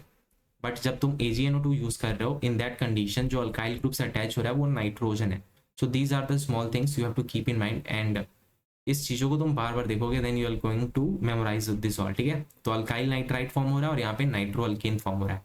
नाइट्रो अल्केन में N अटैच हो रहा है अल्केन से, बट अल्काइल नाइट्राइट में अल्काइल ग्रुप से ऑक्सीजन अटैच हो रहा है, ठीक है। नाउ उसके नीचे वाले जो है वहाँ पे सिर्फ RCOO माइनस को हमें लेना है एज अ न्यूक्लियोफाइल, और जब LiLH4 है तो यहाँ पे हमें सिर्फ H को लेना है एज अ न्यूक्लियोफाइल, ठीक है। H माइनस भी इसको हम बोलते हैं, न्यूक्लियोफाइल है तो। और फिर यहाँ पे जो उसके नीचे वाले हैं वहाँ पे हमें R माइनस को लेना है, ठीक है। और यहाँ पे हाइड्रोकार्बन का फॉर्मेशन होता है। Now the groups like cyanide यानी कि CN और जो नाइट्राइट्स होते हैं यानी कि NO2, they possesses the two nucleophilic centers and that is why they are called the ambidentate nucleophiles. So we have seen that जब वो कार्बन वाले, सपोज करो कि ये साइनाइड है और वो जब कार्बन से अटैच होता है तो उसको तुम साइनाइड बोलते हैं, और उसका जो रिएजेंट था जो हम यूज़ कर रहे थे दैट वाज KCN। और जब N के पास अटैचमेंट वाला हो यानी कि N लोन पेयर कंटेन कर रहा हो और N कनेक्ट हो रहा हो किसी अल्काइल ग्रुप से, then we call this as a isocyanide, और इसका जो रिएजेंट हमने एग्जांपल में देखा दैट वाज AgCN। सिमिलरली जो देखो तो यहाँ पे हमें पता चला that it is having two nucleophilic centres, एक कार्बन के पास और एक नाइट्रोजन के पास, so that was called as the ambidentate nucleophile. But in the case of nitrites for example NO2 था, तो जब O से ये कनेक्ट हो रहा था ONO, तो अगर O के पास लोन पेयर था और O कनेक्टिंग था जो अल्काइल ग्रुप से कनेक्ट हो रहा था, then it was called as the alkyl nitrite, और इसका जो हमने रिएजेंट देखा था दैट वाज KNO2। और फॉर एग्जांपल जब अल्काइल ग्रुप से NO2 कनेक्ट हो रहा था, N कनेक्ट हो रहा था नाइट्रोजन, तो it was called as the nitro alkanes, ठीक है। और इसका जो हमने रिएजेंट देखा दैट वाज AgNO2। तो यू कैन सी दिस, इसके पास भी ऑक्सीजन और नाइट्रोजन के पास दो न्यूक्लियोफिलिक सेंटर्स हैं, so this is also called as the ambidentate nucleophiles. बस इतना ही है इसमें। अब देखो carbon atoms resulting in alkyl halide through the nitrogen atoms leading to the isocyanide, ये हमने सब देख लिया। और ये नाइट्राइट का सिमिलर केस बता रहा है जिसमें ऑक्सीजन के पास लोन पेयर है, यहाँ पे माइनस देख सकते हो, ठीक है। ऑक्सीजन के पास निगेटिव ग्रुप है और नाइट्रोजन के पास भी एक लोन पेयर है, तो इन दोनों के पास है, that is why they are called as an ambidentate nucleophile. तो हमने इसको देख लिया इसको अच्छे से। नाउ एग्जांपल 6.5 जो है यहाँ पे halo alkanes react with KCN to form the alkyl cyanide as main product while AgCN forms the isocyanide as a chief product. तो इसके पीछे का रीजन क्या था? इसके पीछे का रीजन यही था, जो ये KCN था वो था आयोनिक, और यहाँ पे जो न्यूक्लियोफाइल जो क्रिएट हो रहे थे वो क्रिएट हो रहे थे CN वाले, और यहाँ पे जो AgCN था वहां पे जो न्यूक्लियोफाइल था दैट वाज AgCN कंप्लीट, ठीक है। वहां पे वेट अ मिनट, AgCN पूरा था और ये था एक कोवेलेंट। तो पहले दो चीजें पता रहनी चाहिए, अब इसको पढ़ लो एक बार। KCN is predominantly ionic and provides the cyanide ion in solution, although both carbon and nitrogen atoms in this position to donate the electron pair. That is why they are called as the ambidentate nucleophile. So now let's see the mechanism. So this reaction has been found to proceed by two different mechanisms, and these are described below. The first mechanism, that is the SN2, which is also known as the substitution nucleophilic bimolecular reaction. So let's read about this first. The reaction between the CH3Cl and the hydroxide ion. So this is the hydroxide ion and that is the CH3Cl methanol. तो यहाँ पे जो formation होगा methanol का होगा, that is methanol and the chloride ion follows the second order kinetics. So by this we are able to say that जो second order kinetics है इसमें जो रिएक्शन है depend on both reactants. Now see this, यहाँ पे एक intermediate formation हो रहा है, ओके और ये जो इंटरमीडिएट है दैट इज नॉट इंटरमीडिएट, इसको मैं भी बाद में बताता हूँ, ठीक है, वरना कंफ्यूज हो जाओगे। तो बिफोर दिस पहले तुम देख लो ये जो SN2 है that is a single step reaction, ठीक है।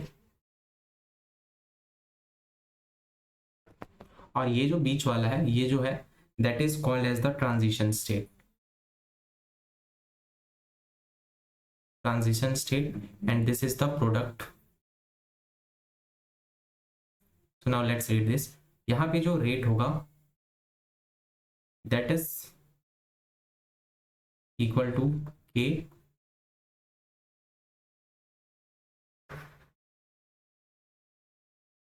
ओके, और जो रिएक्टेंट होगा उस पर होगा।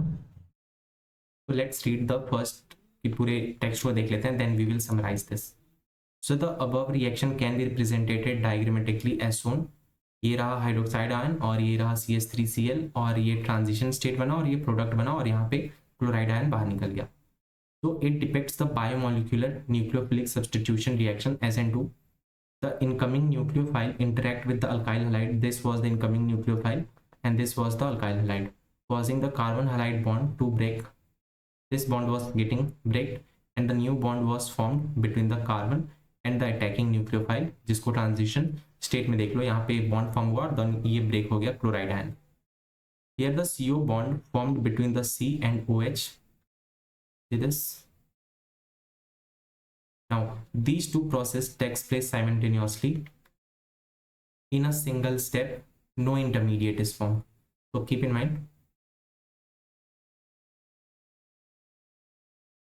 this is single step, has no intermediate.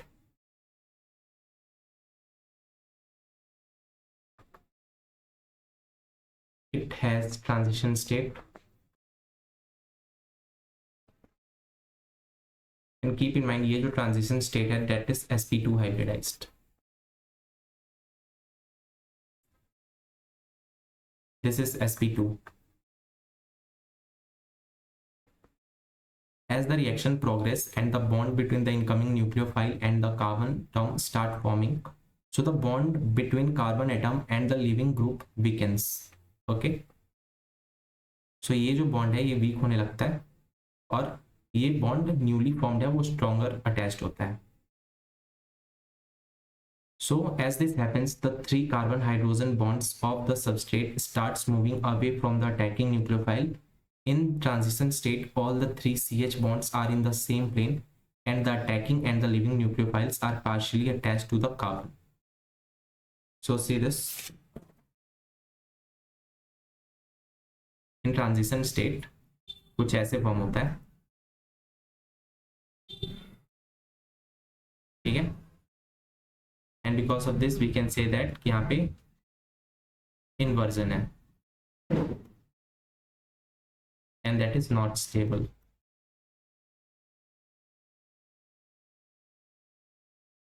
Okay, as the attacking nucleophile approaches closer to the carbon, CH bond still keeps on moving in the same direction till the attacking nucleophile attaches to the carbon and leaving groups leaves the group. ये transition to product formation की बीच का step बता रहा है। As a result of configuration is inverted, the configuration of the carbon atom under the attack inverted as much as same way as in the umbrella. तो यहाँ पे देख सकते हो। So this process is called the inversion of the configuration. So in the transition state, the carbon atom is simultaneously bonded to incoming nucleophile and the outgoing group. तो यहाँ पे जब transition state है, this is partially bonded to the incoming nucleophile and outgoing nucleophile, partially bonded to the carbon atom. And जो यहाँ पे 3 hydrogen bonds हैं, 3 H bonds, these are in the same plane. You can also see that ये जो transition state है इसमें ये जो कार्बन एटॉम है this is bonded to 5 atoms, जिसमें से जो इनकमिंग एंड आउटगोइंग न्यूक्लियोफाइल है that both are partially bonded. सो यहाँ पे 5 बॉन्डेड है but this is sp2 only and this is highly unstable. Okay, and इसको हम अचीव नहीं कर पाते, ऐसे स्ट्रक्चर को हम निकाल नहीं पाते बिकॉज ये हाईली अनस्टेबल होता है। So it changes as soon as it is formed. So you can see that such structures are unstable. ये transition state के बारे में बोल रहा है and cannot be isolated. And thus in the transition state, carbon is simultaneously bonded to 5 atoms, but it is sp2 only. Now see this configuration, a spatial arrangement of functional groups around the carbon atom. It's called configuration. Now in the figure A and B, बीच में mirror. So you can see that they both A and B is the mirror images. So these are the two structures of the same compound. They differ in the spatial arrangement of the functional group attached to the carbon. So in the A, structure A is the mirror image of structure B, and we say that configuration of carbon in structure A is the mirror image of the B. Okay, so keep in mind that both A and B differs in the spatial arrangement.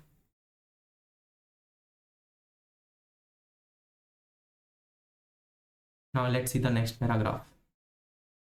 Since the reaction requires to approach the nucleophile to the carbon bearing leaving group, the presence of bulky substituent or near the carbon atom have a dramatic inhibiting effect. ठीक है, so bulky substituent near the carbon has the inhibiting effect. Now next statement, methyl halide react most rapidly in the SN2 reaction because there is only 3 small hydrogen atoms, and tertiary halide is the least reactive because इसके पास होता है bulky groups. Okay, so we can say that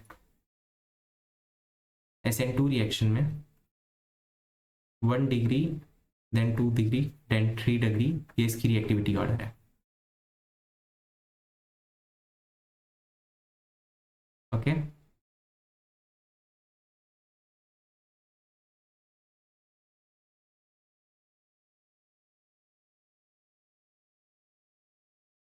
it is inversely of steric hindrance, so keep in mind.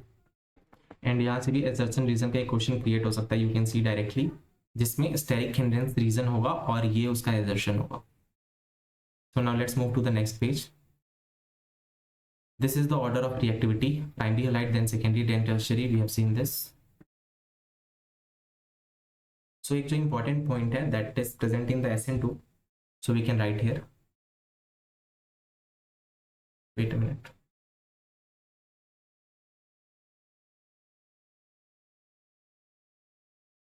First point is this, इसके पास होता है inversion. This is optically active. And जो second point है that this happens in the polar aprotic solution. बस ये polar aprotic याद रखो. Now what is aprotic, polar aprotic? बस इससे ये होता है जो हाइड्रोजन एटम होता है not directly attached to most electronegative atom in the compound. Okay, so for example this was asked in I think 2016, जिसका example होता है DMSO and DMF. DMSO का जो full form होता है that is the dimethyl sulfoxide. This is out of NCERT, बस keep in mind. And the DMF stands for dimethyl formamide. So let's move to the next topic, that is the substitution nucleophilic unimolecular SN1. So first of all तो पता होना चाहिए, this is two-step reaction, intermediate forms, and step 1 of the reaction is slow.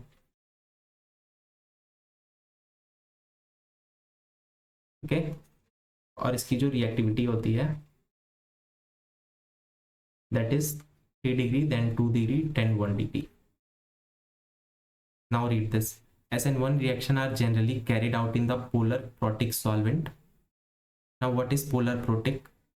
Polar protic is nothing but जिसका hydrogen atom attach होता है to most electronegative.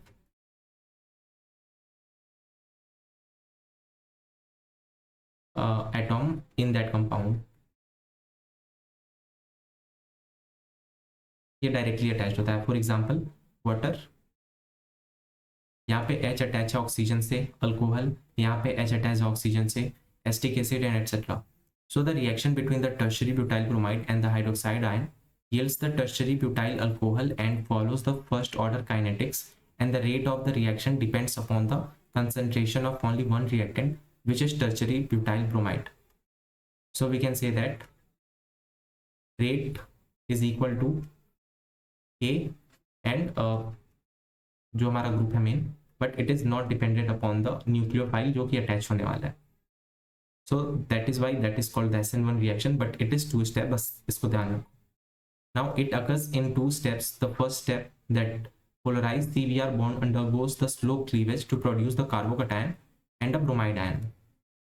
So this is the step 1, that is the slow, और यहाँ पे bromide ion मिल रहा है. The carbocation thus formed in then attacked by a nucleophile in the step 2. So this is the carbocation. So this is attacked by the nucleophile in the step 2 and we got our product. So this is a 2-step reaction. Step 1 is the slowest and reversible. So इसको कर लो highlight. Step 1 is slow and reversible. It involves the CBr bond breaking, for which the energy is obtained through the solvation of halide ion with the proton of protic solvent. Since the rate of reaction depends upon the slowest step, which was the reaction step 1, in which the formation of carbocation was taking place, so the rate of reaction depends only on the concentration of the alkyl halide and not on the concentration of the hydroxide ion. So we can say that rate is equal to alkyl halide, okay, not on the nucleophile. तो सिर्फ rate एक पे depend कर रहा है, एक reactant पे. So further the greater the stability of the carbocation, greater will be the ease of formation of the alkyl halide and faster will the rate of reaction. So from here assertion reason can be created on the basis of stability of the SN1. तो जो reactivity होगा SN1 का, that will be like this: 3 then 2 then 1 based on the stability of the carbocation. Okay, because in step 3 it is more stable. Now see this: in case of alkyl halide, 3 alkyl halide and tertiary alkyl halide undergo the SN1 reaction very fast because the high stability of tertiary carbocation. So because of the higher stability of the tertiary carbocation, it goes in a reaction very fast. Now यहाँ पे SN1 और SN2 का reaction दे रखा है. So SN2 देखो किधर से किधर जा रहा है, हायर रिएक्टिविटी है उसकी 1 डिग्री की तरफ, but for SN1 higher reactivity है उसकी 3 डिग्री की तरफ. Okay, so we have seen this. For the same reason, and this was the question of NEET 2020. For the same reason, allylic and benzylic halide shows the high reactivity towards the SN1 because यहाँ पे जो carbocation formed होता है, this get stabilized by the resonance. Okay, so for the given alkyl group, the reactivity of the alkyl halide follow same order in both mechanism. Okay, so ये जो order है, this is valid for both SN1 and SN2 reaction. So keep in mind, this is very important. ये जो इसकी reactivity की series है, सबसे ज्यादा alkyl iodide, then bromide, then chloride, then fluoride. Okay, और ये दोनों के लिए वैलिड है, for SN1 also and for SN2 also. And this is how, because of the resonance, the carbocation is getting stabilised, और ये फॉलो करता है SN1. So SN1 is followed by the allylic also and the benzylic also. ये रहा allylic. allylic क्यों? Because जो double bond है उसके एडजेसेंट वाली कार्बन से कोई हलाइड अटैच हो सकता है, so that is why इसको हम allylic कार्बन बोलते हैं. And this is benzylic because it is aromatic, और ये जो कार्बोकैटायन है वो अटैच होता है sp2 से. ठीक है, so now example 6.6 and 6.7 we will do in the lecture 2nd, and lecture 2nd will be the last lecture of this chapter. So thanks for watching. If you like, just like and comment and subscribe and wait for the lecture 2, and you can check the description. I will upload there only. So bye.